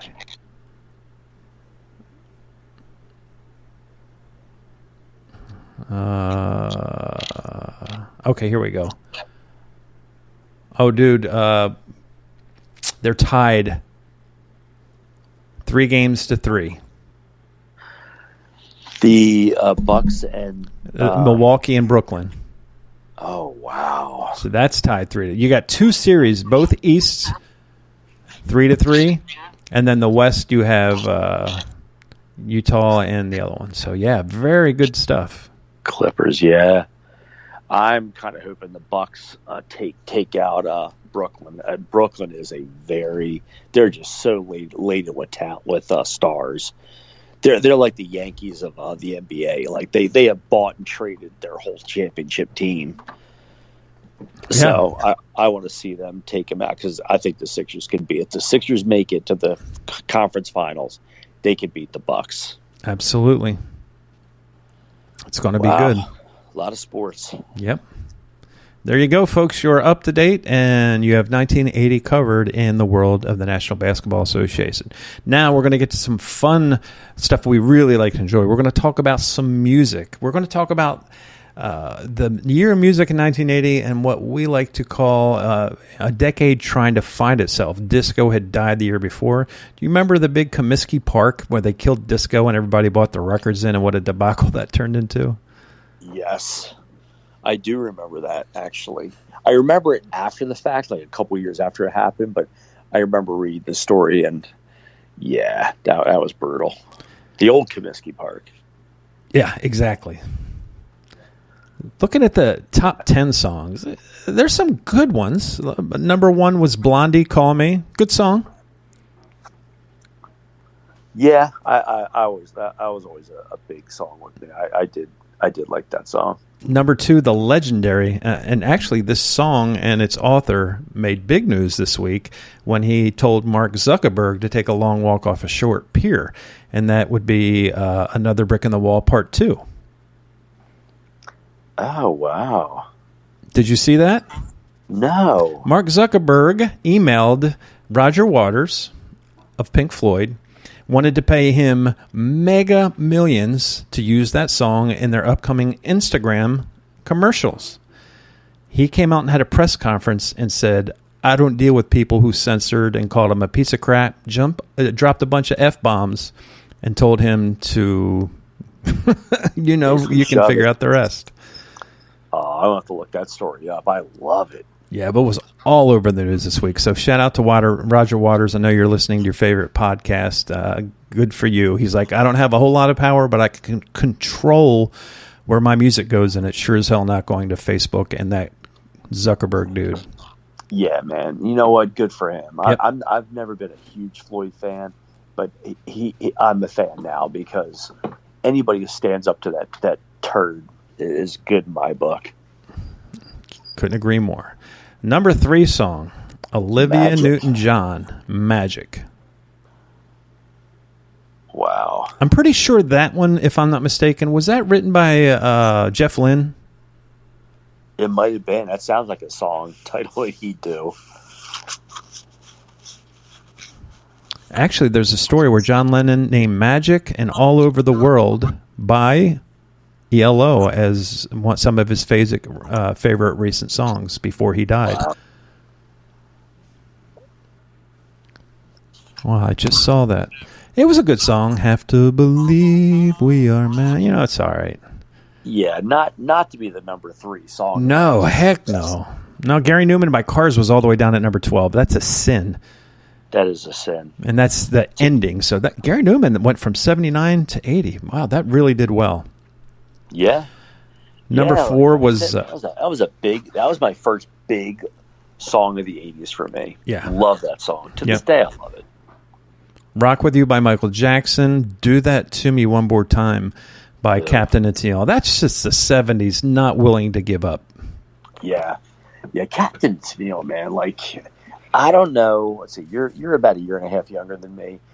They really hit their peak around 1976, 77. 76, I just remember, like, they even had their own, like, variety show, the Captain and Tennille show. Do you remember that? Absolutely, I do. And it only lasted a season or two, but, yeah. And he actually, the captain, Daryl, whatever his last name was, he actually passed away here a couple years ago. Is that right? Yeah. But he'd wear that stupid captain hat and the dark sunglasses. And oh, yeah. Daryl Dragon died January 2nd, 2019. Yeah. Yeah, I knew it wasn't that long ago. I'm not going to lie. I really liked Love Will Keep Us Together. I thought that was always a good song. I I actually did too. And that's 75, dude. That was actually ahead of its time. Yeah. And then they off that same record, I remember my brother in the record. It was this, I think it was called Chipmunk Love, some cheesy song. Muskrat Love. Do you remember that? Muskrat Love, yep. Muskrat Love. I knew it was some animal. Chipmunk Muskrat Love. Chipmunk Love. Yeah, I was close. Yeah, that song was real cheesy. Oh, man, that's brutal. And it was actually a hit. Like, they released it, and it charted. I'm like, are you kidding me? Yep, that's how garbage, yeah. Yeah. 6 was Crazy Little Thing Called Love as your song of the week. Coming Up by Paul McCartney. It's an okay song. Funky Town. Awesome tune. Funky Town, number 8 by Lips Incorporated. And that was, once again, the disco just hanging on before it fell off. And then Billy Joel just never resonated with me. No, me neither. He had a couple songs that were like, okay, but to me, I'm going to rank him with The Boss and say he's one of the most overrated artists. I'm going to probably piss a lot of people off, but I just think he's so overrated. And then the song, every time I hear, I just want to gouge your... I want to close my garage door, turn on the car. The Rose by Bette Midler. Yeah. Liberal piece of crap. Oh, sorry. I'm not supposed to say stuff like that on here. Yeah, that's... My ears bleed, and I want to, grab a barf bag whenever I hear that song. Yeah. Well, I'll never hear it because I'll turn it off the second the first chord strikes. And when you see the songs that didn't even come near the top 10, I mean, Gary Newman Cars did. It was just outside at 12. But Escape the Pina Colada song? Are you kidding me? That is garbage. Oh, my word. Styx Babe, all the way down at 20. That was better than most of the top 10. Oh, Styx Babe? Yeah. Yeah, some of these songs on this list are Ride Like the Wind by Christopher Cross. Yeah, that's brutal, dude. In and put me to sleep, for crying out loud. I mean, Kool and the Gang's Ladies Night should have been at the top 5. Oh, yes, it's Ladies Night. I mean, come on, man. That's good stuff. Yeah. Lost in Love by Air Supply. Oh, could you be cheesy and desperate? I'm going to play this song and hope my girlfriend likes me. Oh, man, somebody shoot me now. And one of my favorite songs from 1980, the Brothers Johnson, Stomp. That was on my first K-Tel record. Gonna stomp all night in the name of the... It's just a great song. I love the Brothers Johnson. Yeah, yep. Get out of here with this... Your Magic and your Call Me and your Coming Up and the Rose. Come on, man. Where's your Kajongs? Pilot of the Airwaves. Do you remember that cheesy song? What song? Pilot of the Airwaves. No. Pilot of the Airwaves. You don't have to play it. It's like calling the DJ and requesting a song. That's what they made songs about in 1980. Oh, my word. Let's see what... Neil Diamond, September Morn. See, you and I, that's on the list too. September Morn. It sounds like he's like in critical condition, has 30 seconds left to live, and he's been told to sing a song before he dies. We'll dance before the night became... And right now there's somebody driving down the road listening to this just cursing at me. Don't talk about Neil like that. He sounds like he's constipated, needs to take a dump. Like Fleetwood Mac Tusk, 94, Are You Kidding Me? Yeah, see, whoever came up with this list was shooting up or, very, very out of his mind. Somebody just refused to let disco die. Oh, my word, what a horrible song. Broken Hearted Me by Anne Murray. Oh, my word. Impale me with a shrimp fork. Let's see. Refugee by Tom Petty was 100. Should be top 20. Yeah. Now, see, that's where you and I, because you really like Tom Petty, don't you? I'm 50-50. Some songs I like, some songs I can't stand. Last Chance with Mary Jane, I could flush down the toilet and not ever listen to it again. Yeah, see, I'm not a big Tom Petty guy. I can appreciate what he. I actually liked him with the Traveling Wilburys. Oh yeah, they're phenomenal. But him, I don't know, man. Like I'm just not a Tom Petty guy. So Refugee was just one of those songs that just didn't resonate with me. But yeah, dude, I'm with you. Tusk at 94. Dude, that's absurd. And Pat Benatar's Heartbreaker at 83. Yeah, these people should be taken out behind a shed and beat. Driving My Life Away, Eddie Rat. Well, it is down to 85, so these songs we can't touch, but these ones up in the top 50. Were you a Cliff Richard guy? Do you like that We Don't Talk Anymore? That's not a bad song. Yeah. It's so funny. Okay, here's another great song. Brass in Pocket by the Pretenders at 41. Are you kidding me? That's top 10. That's a good song. Yeah, I did a Retro Rock Reviews when I was doing the music podcast. That's my top 5 songs by them. Man. Shalimar, Second Time Around. That's actually low rated. That's a good song. Second Time Around. That's a good song. Yeah, that is a good song. I didn't realize it was 1980. I thought that was like 82, 83. Yeah. Yep. Cupid, The Spinners. Not a bad tune. No, that's a good song, man. But the top 10, Magic number 3, come on, man. That was kind of released with the movie, though, right? Was that in some soundtrack? Yeah. That was from Xanadu. Xanadu. Dude, I would rather... Well, I'm not going to get into it, but what a brutal movie, dude. Dude, I'd rather get a root canal for 4 hours than we'll sit through that movie. I'd rub a cheese grater across the back of my thighs before I would watch that movie. Yeah. Let's see. Oh, The Rose. That just popped up again. It's brutal, man. Brutal. Ride Like the Wind. Are you kidding me? Number 16. Do you remember SCTV? Yes. Do you remember the skit they did on Ride Like the Wind? Yes, I do. The guy ran back to the studio just to sing "Such a Long Way to Go." You remember that?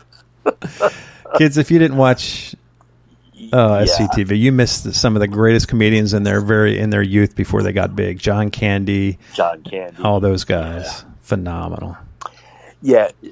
See, we talked about this a couple hours before we came on, and I told you 1980 to me was a brutal year for music. Yep, brutal, not good. And now looking at this list, yeah, I'm ready. I need a barf bag. Yeah, I'm ready to move on to. Would you like to move on to the TV programs of 1980?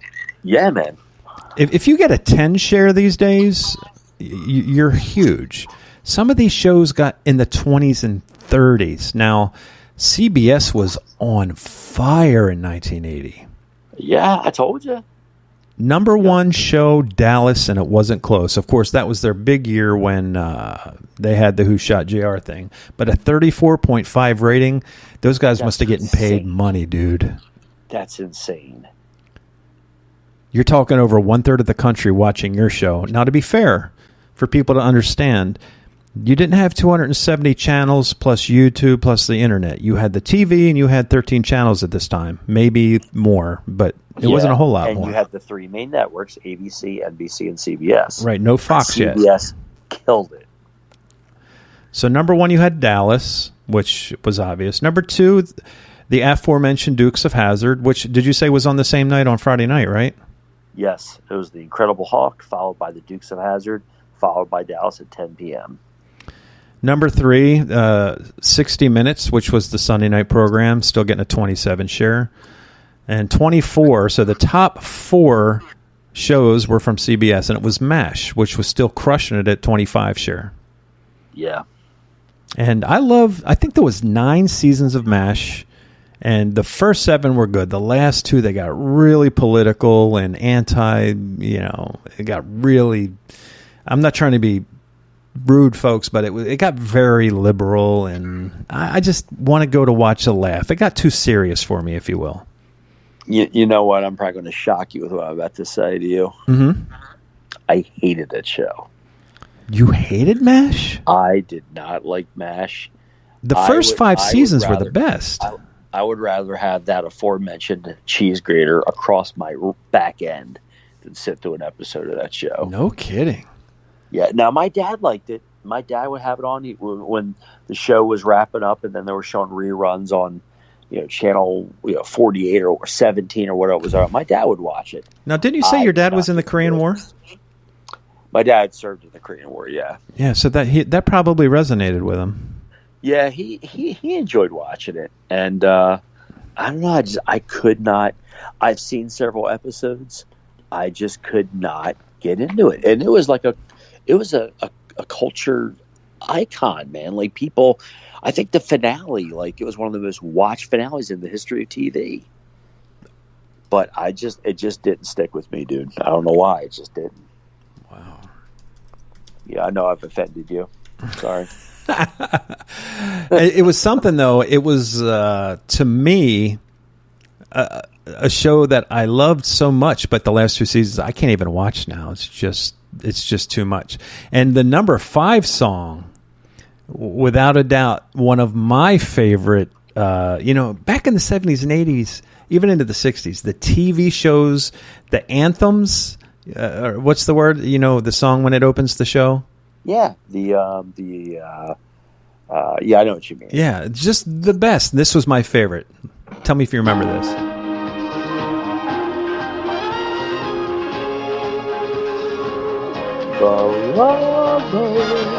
Here comes love.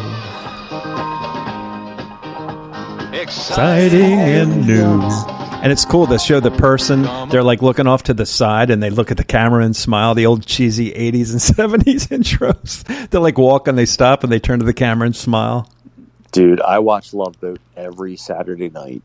Yep. The captain just passed away a few weeks ago, right?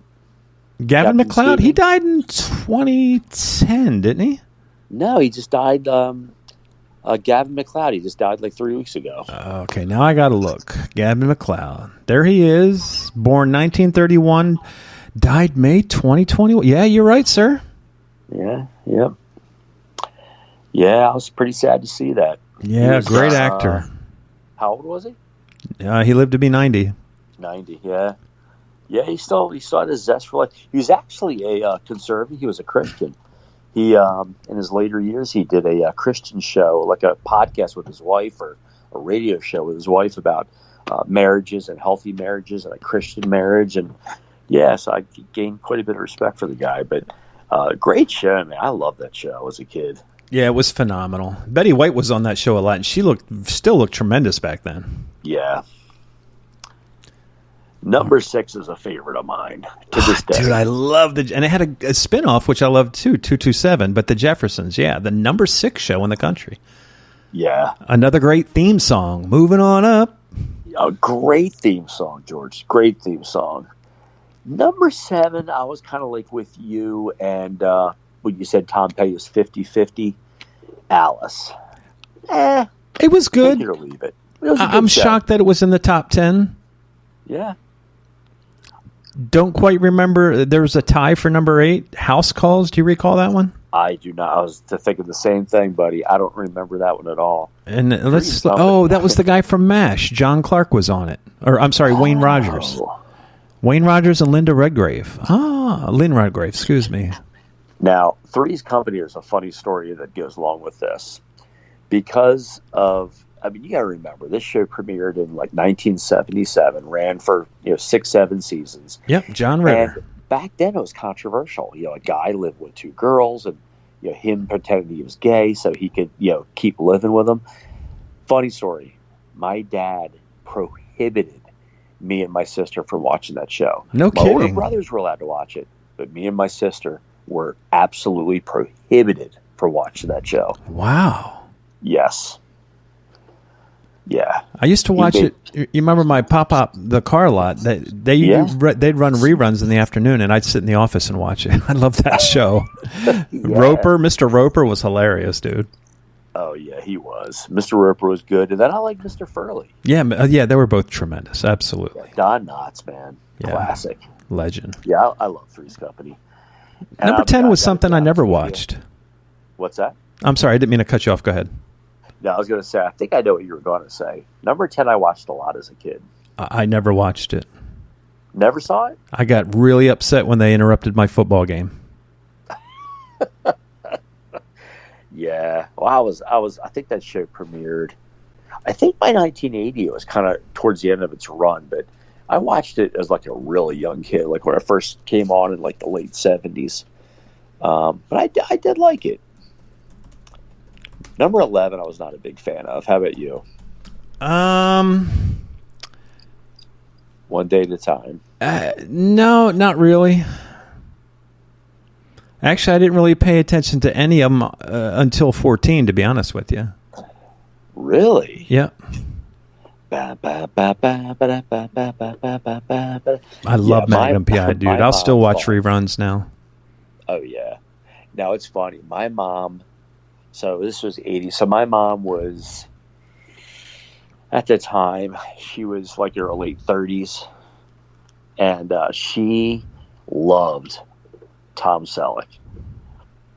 Absolutely adored this guy. She had a poster that my father had gotten for her, or somebody had gotten for her, and it was a picture of him getting out of a pole. Part of his derriere, half of his derriere showing. So my dad said, "Yeah, you can have it, but it's going to go down in the basement on the inside of the door." That's hilarious. And it hung there for a number of years. Yeah, it was the running joke in our family. That's great, man. Yeah, she loved her Tom Selleck. And I'm surprised 1980 Happy Days was still in the top 20.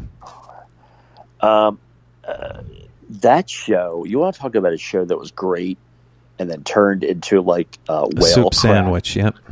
Oh, dude, it got so bad the last few seasons. Like they redesigned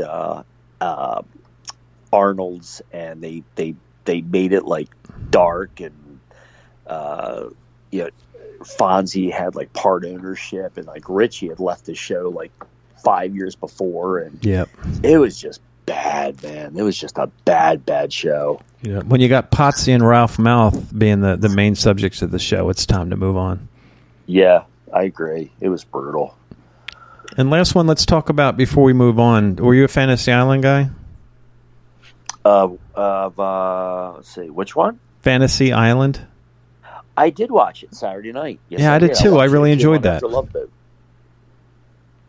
Really enjoyed that. Watch it? Absolutely, I really enjoyed it. Yeah, it was a good show. Good show. The plan. Yeah. Yep. No, That's Incredible. Wasn't that Bill Bixby?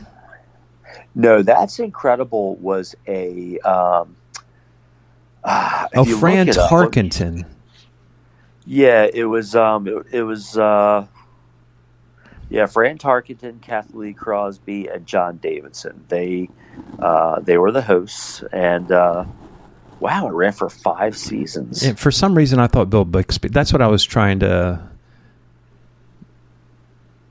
That's what you're trying to figure out who it was? Yeah, for some reason I thought he was in a show like that at some point, but I guess I was wrong. Huh. Yeah, Fran Tarkenton, after he had lost his 18th Super Bowl, I guess he decided to go to TV. Yeah. He had a gambling problem too, didn't he? Or some real estate venture. He was some stuff he got messed with. Who's this? Fran Tarkenton. I remember like when That's Incredible was in its heyday, it was like the running kind of joke was like, oh, this guy can't win the big one. Because I know he lost, like 2 or 3 Super Bowls? Yeah, something like that. Yeah, that was brutal. I felt bad for the guy. Oh, yeah, 99, he was fined by federal regulators as part of a securities fraud sweep. According to LA Times, the Hall of Fame quarterback and 10 other executives were accused of inflating by millions of dollars earnings reports. Oh, okay, so he was trying to manipulate the stock market. And, that's right, he was working with Tony Robbins. That's right. Oh, that dude. Yeah. So, yeah, he had some issues in the 90s, but whatever. Yeah. Too Close for Comfort. I'm trying to think who was in that. That was okay. That just was... that. Ted, let's see, Too Close... Who starred in that? Yeah, Ted Knight. Ted Knight was great in Caddyshack. Oh, he was. Yeah, he was. He was hilarious. Wow. All right, you want to jump into the movies? Yeah, man. Of course, we don't really need to talk about number one too much because The Empire Strikes Back just destroyed the movie theaters, grossing almost $200 million in 1980. But the number two movie, which is something I really enjoyed, and honestly is one of my wife's favorite movies, and that's 9 to 5. I have only seen parts of that movie. Really? It's a tremendous movie. Yeah. It's really good. I know it was great. I remember when it was in the theaters how well it did. Yep. Now I would tell you, I think you're going to agree with this statement. Movies from 1980 far surpassed music of 1980. There are some really good movies in 1980. Yeah, 80 was a great year for movies. I was a big Dabney Coleman fan too. I really liked Dabney Coleman.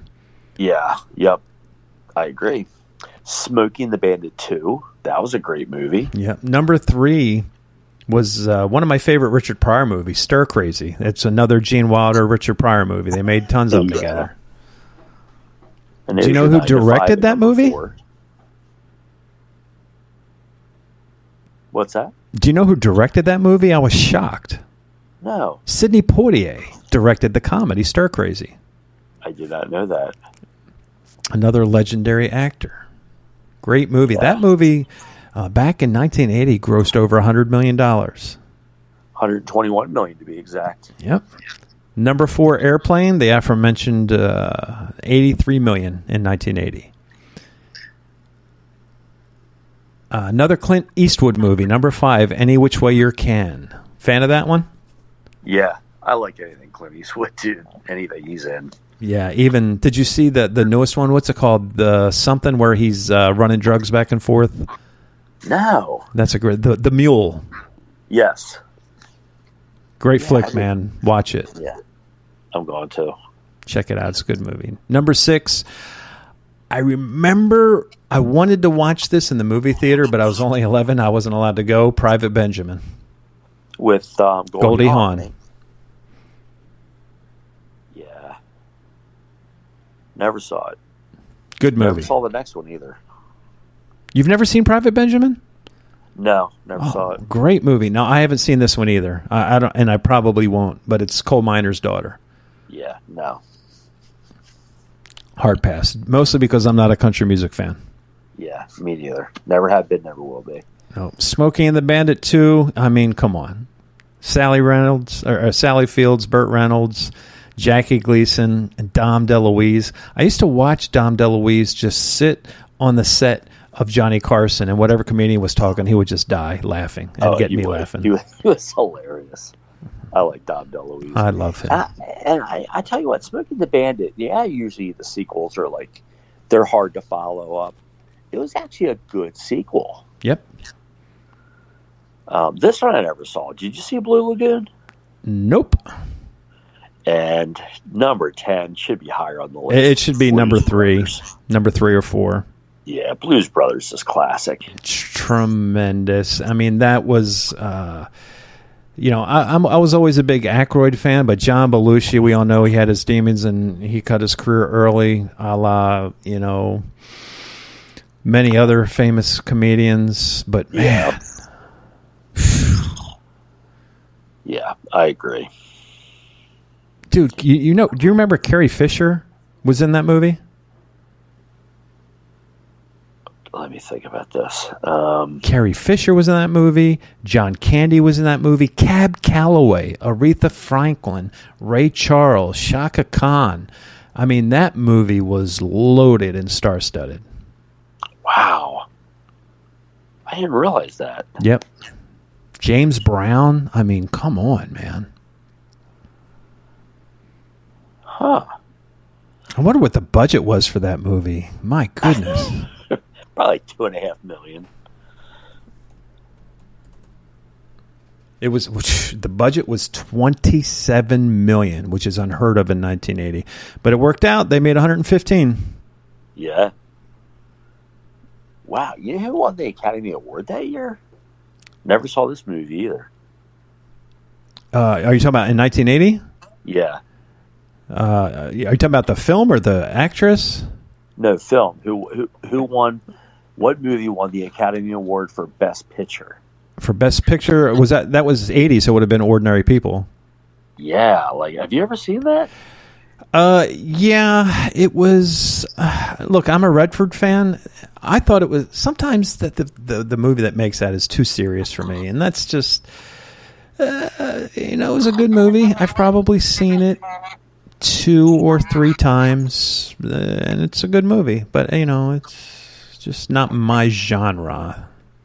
Yeah, it's not a thing. It's not a Academy Award winner, though. Do you think? No. Raging Bull should have probably won it that year. And I know I'm not a De Niro fan either, but I mean it was a very good movie. Wow.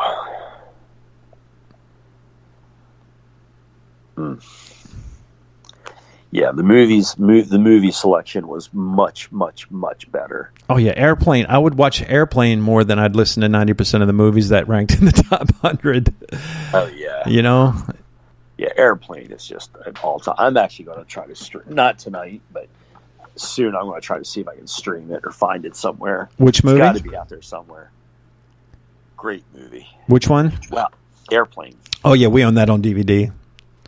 Dude, it grossed $183,500,000. Yeah, that's one of those movies where the entire movie is quotable. Oh yeah. And to me, dude, Leslie Nielsen was a comic genius, man. Just that deadpan, like, never cracked a smile. Yep. Did you like the Naked Gun movies? Oh, they were tremendous, man. Oh, are you kidding me? Hey, we're going to touch base on this because it did run in the 80s. Do you remember that short-lived series called what was it called? Was it called Naked Gun or was it called the Files Police Squad? The Files from the Naked Gun or something like that. The Files from the Police Squad or whatever. Yeah, Police lasted Squad. Like Police 6 Squad. or 7 episodes. It's hilarious. Dude, it was hilarious. And like the beginning was something like, Sergeant Frank Drebin. Frank Drebin. Frank Drebin. I would say Leslie Nielsen as Sergeant Frank Drebin. And the next thing it said, and so is Abraham Lincoln. And you see Abraham Lincoln sitting in his chair at the theater. Yes. His hat gets shot off. He turns around and fires back at John Wilkes Booth. Do you remember that? Absolutely. It was great. Oh, my word. Yeah, it's like, and I think it was like, and Rex, Smith is Abraham Lincoln. You see him like watching the movie with Mary Todd, like you see his hat get shot off. He gets up, spins around, and like returns fire. It's classic, dude.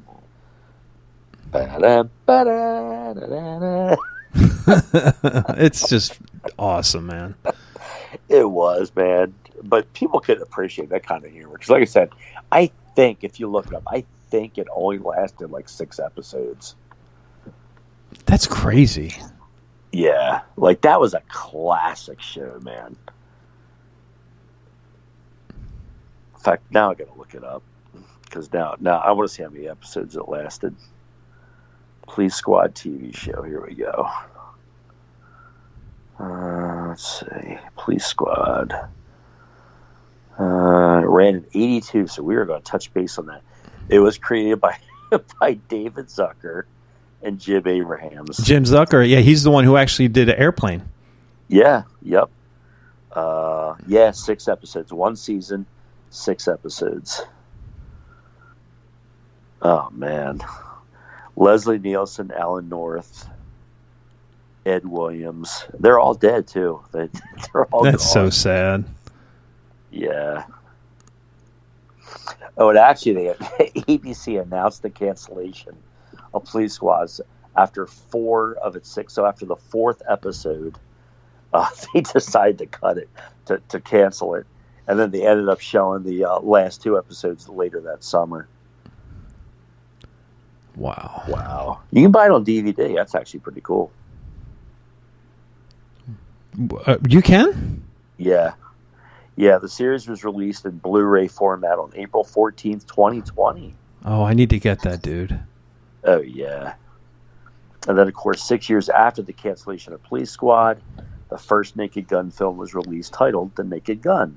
from the Files of Police Squad. Actually, that was a great movie. When he's the umpire in the game, he's moonwalking behind the batter.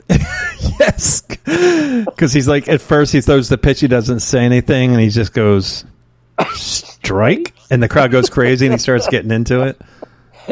I like the guy's winding up. He's like, strike. Oh, man. Classic. Yeah, I'm a huge fan of Leslie Nielsen. I think he actually started out in all serious roles. Did you know that? Say again? Leslie Nielsen was a serious actor. He was.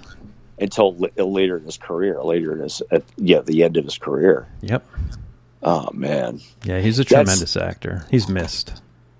Yeah, yep. And that scene where O.J. Simpson's in the wheelchair. Oh, he bunts down the steps and gets ejected. And you see him hit the wall, like he goes flying over the wall. Yeah. Oh, man. Well, I want to wrap up the night with some... I couldn't really find trivia just about 1980 because we covered most of this stuff, but I just want to let's wrap up with some 80s trivia because, it's our show and we can do whatever the hell we want, right? Yeah, I'll probably bomb this, but shoot. Well, some of these we've covered in previous shows, so you might remember. On March 31st, 1985, in Madison Square Garden, the first WrestleMania took place. There was a total of 9 matches, but the main event was a tag team match featuring Hulk Hogan and Mr. T versus who? Was one participant Andre the Giant? No, that was WrestleMania 3. Oh, okay. I don't know. So it was Hulk Hogan and Mr. T against Roddy Piper and Paul Orndorff. Okay. Muhammad Ali was the special guest referee. Wow. I actually like Paul Orndorff. Oh, yeah, he was good. Yeah. Now, this one was cool. Yeah, for sure. Now, this is a very famous one. Not sure. Yeah, I don't know if I'd remember it, but which Tony Award-winning musical started out in 1980 as a French-language musical before it was adapted to English and became a smash hit in the England and the United States? Very famous play.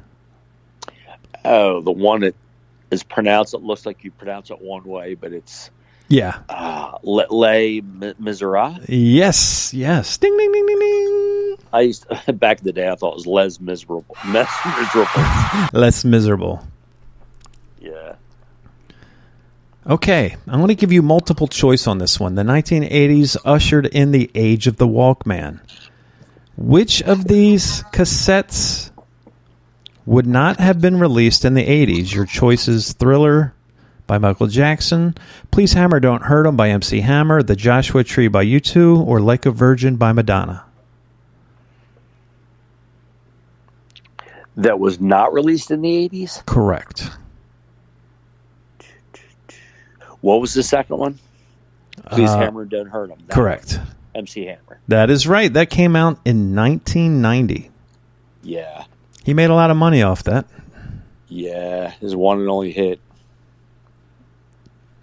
Let me find one more, and then we'll wrap up with our final thoughts. This is an easy one. We'll send you out with a win. Which movie character uttered the phrase that many think sums up the 80s? Greed is good. Oh, Michael Douglas, but I can't remember. I'm trying to think of his character's name. Gordon Gekko. Wall Street. Gordon Gekko? Yep. Okay, Wall Street. Yeah. He says, the point is, ladies and gentlemen, that greed, of a lack of a better word, is good. Yeah. I saw that movie in the movie theater. Did you see the follow-up, the sequel? You mean the new one, the one they redid a few years ago? No, the one that was the sequel to Wall Street, and Michael Douglas was in it. You must not. No, maybe not. Yeah, I think it bombed. I'm not sure, but Wall Street was huge. I actually saw that for the first time about 5 years ago, and I was enthralled, man. I loved it. Oh, you didn't see it until recently? Oh, you know what? No, I'll take it back. I'll tell you what it was, because we've been in our house now for 9 years. It was probably a year, so it's probably about 10 years ago that I saw it for the first time. Oh, wow. And I knew it was coming on. I saw it was coming on. I'm like, you know what? I want to sit and watch. It was my day off. My wife was at work. My daughter, who's now 12, was just a couple years old, and I think she was down for a nap or something. And I was, it was my day off, and I'm sitting at home, and I thought, you know what, I want to check this movie out. I've heard so many good things about it, and I freaking loved it. I thought it was great. Yeah, it's a great movie. I like pretty much anything Michael Douglas does. Yep. And so let me give you one more, because this one is from 1980. Okay. You remember the sitcom Perfect Strangers? Yes. What was the catchphrase that Balky always used to say? I was not a fan of the show. I think I saw maybe 2 episodes, so I couldn't answer this. Really? Bronson Pinchot always used to say, "Don't be ridiculous." That's right. Did you watch it? Yeah. To be fair, I liked the first and part of the second season. I was shocked it went as long as it did, but I liked it. Yeah. Didn't go out of my way to watch it much after that, but it was cool. But it ran after the first year or two. I didn't watch it anymore. How many seasons did it run? I'm shocked it ran 7 years, dude. Did it really? What in the world were they talking about after the second season? Yeah, it's a 3-season show at best. At best. Man. Well, 3 out of 4 ain't bad. I did pretty good. Yeah, dude, that was tremendous. You definitely are a winner this evening. Well, we've crushed it tonight. We've gone about 2 hours. Final thoughts and impressions on the year 1980. Movies good, music bad, sports good. The whole $1,600 for a handheld camcorder that weighed about 70 pounds, and a front-loading VHS cassette player that was $700. That was pretty bizarre, but those are my thoughts basically in a nutshell. And not only that, think about how much $1,600 meant to people back then. Oh, dude, that was like 6 months worth of mortgage payments. Precisely. So, I mean, that was really when somebody on the street got something like that, everybody flocked down to that house to check it out. Oh, yeah. Dude, I remember, I have to look this up. I remember when the first Atari 2600 came out. If you had one of them, you were the bomb. You were like the best kid in the neighborhood. Yep. Did you have one? Absolutely. And then I also remember, you remember Kitty World? I do remember Kitty World on Kirkwood Highway. Yeah, in Price's Corner where the Woolworths was. I remember going there, and my dad getting that. I think it came with Combat, right? It came with Combat and Pong. And Pong, that's right. I remember we got that, and he picked up Gunslinger, I think. Yeah, we had Gunslinger. And the controller was like a square base with a long stick and a red button in the upper left or right corner. And that was your firing button. But, dude, I remember the Christmas of, trying to think what year this would have been. I would have to say Christmas of 82 or 83 when Pac-Man was released on Atari. What a letdown. It was the hottest. And I remember us saying it, and it was a sad excuse for what the actual game was. Yep.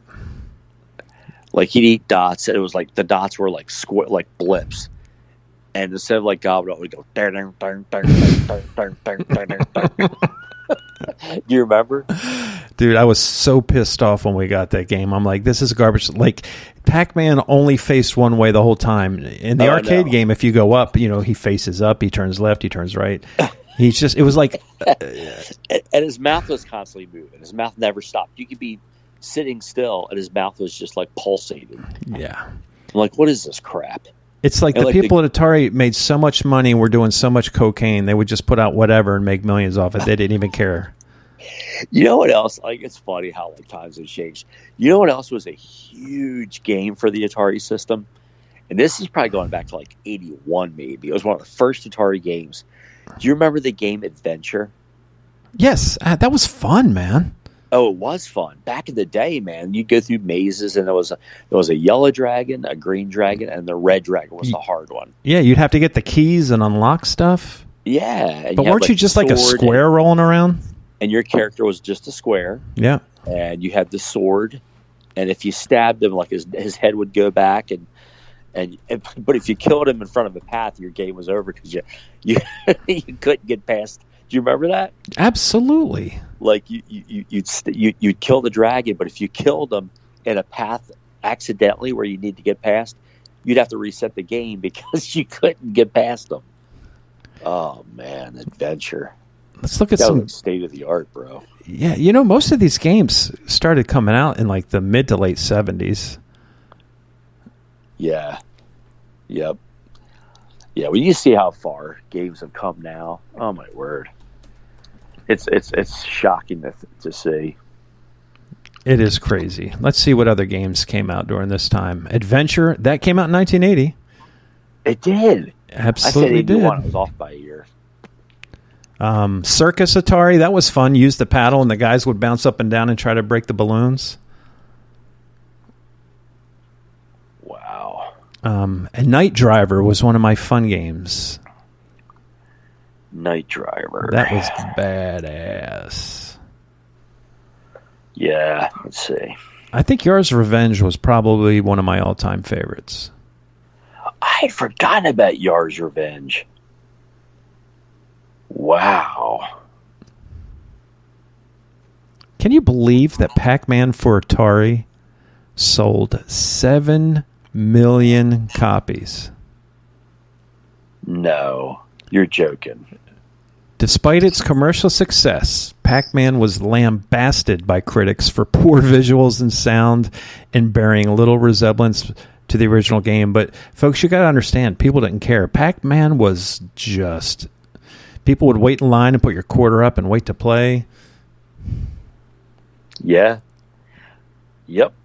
Oh, you know what else was a huge disappointment? I remember when my brother brought this home. I loved the game in the arcade, and I sucked at it, but I loved it. And my brother came home with it, and another bitter, bitter disappointment.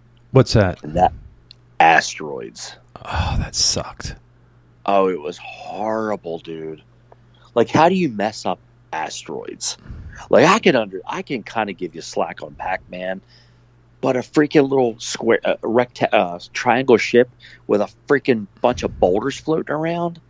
How do you mess that up, bro? It was brutal, man. See, this next game, I actually liked this game, and it was challenging. Remember Missile Command? Oh, that was tremendous. I mean, in the arcade, you had the ball, so you could move around a lot quicker. It was a little frustrating using a joystick to move around, but it was passable. It was. That also came out in 1980. Yeah, I thought Space Invaders was very good, too.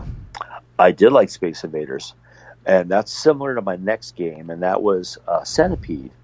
Oh, yeah, was good. I love playing that in the arcade. I wasted plenty of money in the arcade on that game. Yeah, it was a lot more challenging in the arcade, too. Yeah, it sure was. And then my last game that I'll mention, you have to help me on this. I bet you'll remember, because this is where you're better at this than I am. Certain things I'm good at, some things you're good at. This, you're going to be the one that's good at this. What was the game? Pitfall. It just came to me. The dude, like, you jump onto crocodiles' heads and you swing from vine to vine. Oh, yeah. Did you have that? Yes. Now, Pitfall was great because it mirrored Jungle Hunt, which was what we played in the arcade. Yeah. Jungle Hunt. That noise it made every time. You know what I'm saying? Oh, dude, you're killing you would me. jump, you'd swing on vines, you'd jump on alligators' heads. You had to jump on them when their mouth was closed. Yeah. Yeah, I was actually pretty good at that game. That was what I used to be good at video games. Now I play the crap they have out today, and I just get schooled. And playing online, forget about it. I ain't ever going to even try that. Oh, no, kids will wipe me out. I told you the story how I was playing a couple of years ago. I was playing Madden, and I swear this dude was messing with me. I went up I think I was up 38-3, and we got into late in the third quarter. This dude stormed back, intercepted every single pass. He was toying with me. I know he was. It was probably some 16-year-old punk out in Minnesota somewhere. Just took me to school, dude. He embarrassed me. I was up 38-3, no joke, and 2 or 3 minutes left in the third quarter. I think he reeled off 7 straight touchdowns. Wow. I'm okay, yeah, I'm humbled. And that was the last time I played online. Did you ever play the Raiders of the Lost Ark game for Atari? I did. I owned it. Did you ever finish it? I did. Yeah, did you? How long did it take you to figure out the part when you jump, you had to open your parachute and hook onto the tree and slide into that cave? I actually figured it out pretty quick. Because what was it the end when you would finally get the arc and it would you'd land on it and it would turn into a rainbow or something and yes. It would elevate you. Yep. Yeah. I actually, it's weird, man. It must be a kid thing. Because you know how little kids are so good at these video games? Mm-hmm. I was the same way, dude. I would play these games. I would get them. Even when the after the Atari, it was the Atari 2600, and then can't remember what came. And then I think it was ColecoVision for a little bit, and then the mother of all great systems was the Nintendo. Yep, it came out in '87, and even those games I would kill. But these games that are out now, dude, I suck. Yeah, me too, man. I'm not a gamer. And then one day we're going to have to do a special on the E.T. video game, which pretty much ended the Atari 2600 and sent the gaming industry into a spiral. I remember the game. I don't think I ever played it. Did you? Negative. Yeah. There's a show either on Netflix or Amazon Prime where they actually find, there was that rumor where they dumped all the games and they actually found them in Alamogordo, New Mexico in a landfill. And in 2014, they hired it and they actually found all the video games that were buried. There was almost 1 million of them, 700,000. Oh, my. Yeah, it was one of the biggest mistakes of the video game industry in the history.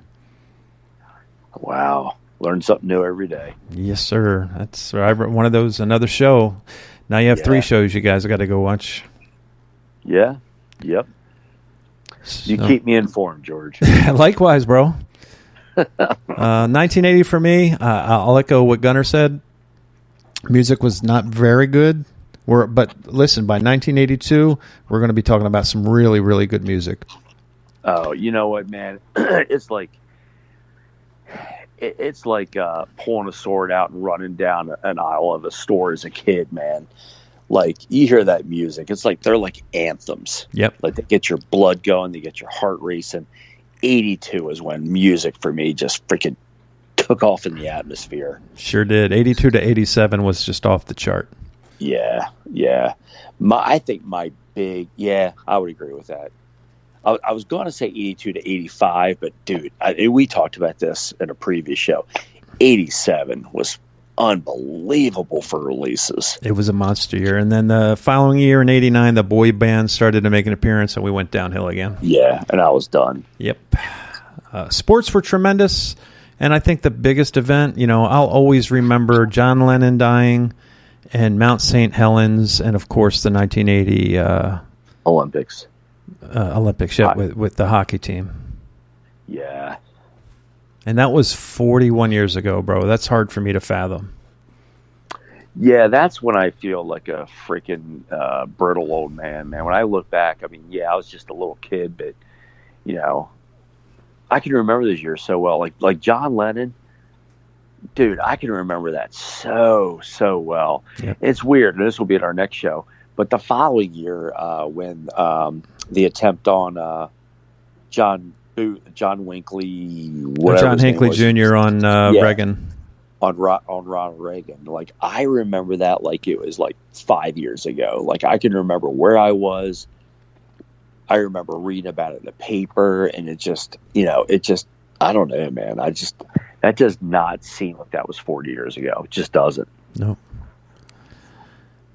Sure doesn't, man. Here we are. We're in our early 50s. Just a minute ago, we were in the smoking court in high school, chugging down some chimneys. Oh, man. But you know what's even crazier?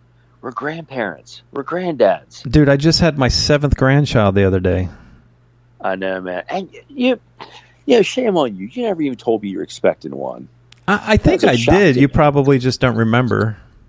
Yeah, the old age. Yeah, well, we're just busy with life and our kids. And I mean, we're older and we have older kids and grandkids, but we also still have young kids as well. So, yeah. And I found out Sunday I have one granddaughter. She's my one and only, and I'm going to have a second granddaughter. That is tremendous. Yeah, man. 4 daughters and now 2 granddaughters. So I'm surrounded by women. Yep. Story of my life.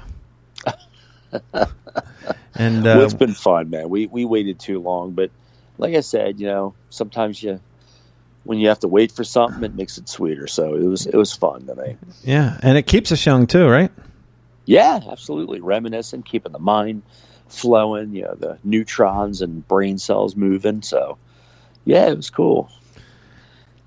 And as we get further into this decade, I think it's going to get even more fun because, like I said, the music for me was just swing and a miss mostly. But the movies were really good. But I think as we get into like 81, 82, you're going to see that trend upward, and it just get better each year. Yeah, so I'll definitely update the website. And when the show's over, I'll go downstairs, hop in bed, and I'll get the laptop, and I'll update everything. Look out for the next episode, and then we'll probably do a video episode. Not this one, but maybe we'll do 1982 on the video side. And then as, we build a schedule, we will do a special episode. Maybe we'll do some type of watch along or play along, either with a movie or music videos or something like that, where we can have some interaction. And we'll do it on our website, so there's no copyright. Like, we can't play copyrighted music on the Spreaker or on these podcasts. They'll get taken down. Or if we put on YouTube, they'll get taken down. But we have the technology to play it on our website. And we'll do that in the future once we get settled and we come up with a schedule. Yeah, absolutely. All right. That concludes today's episode. We went about 2 hours and 15 minutes. You got a lot of bang for your buck. Gunner, thanks again. It's always a privilege, brother. Absolutely. Same here, man. All right. For Gunner, I am George Hobbs. You guys have a tremendous weekend. Until next time, we will see ya.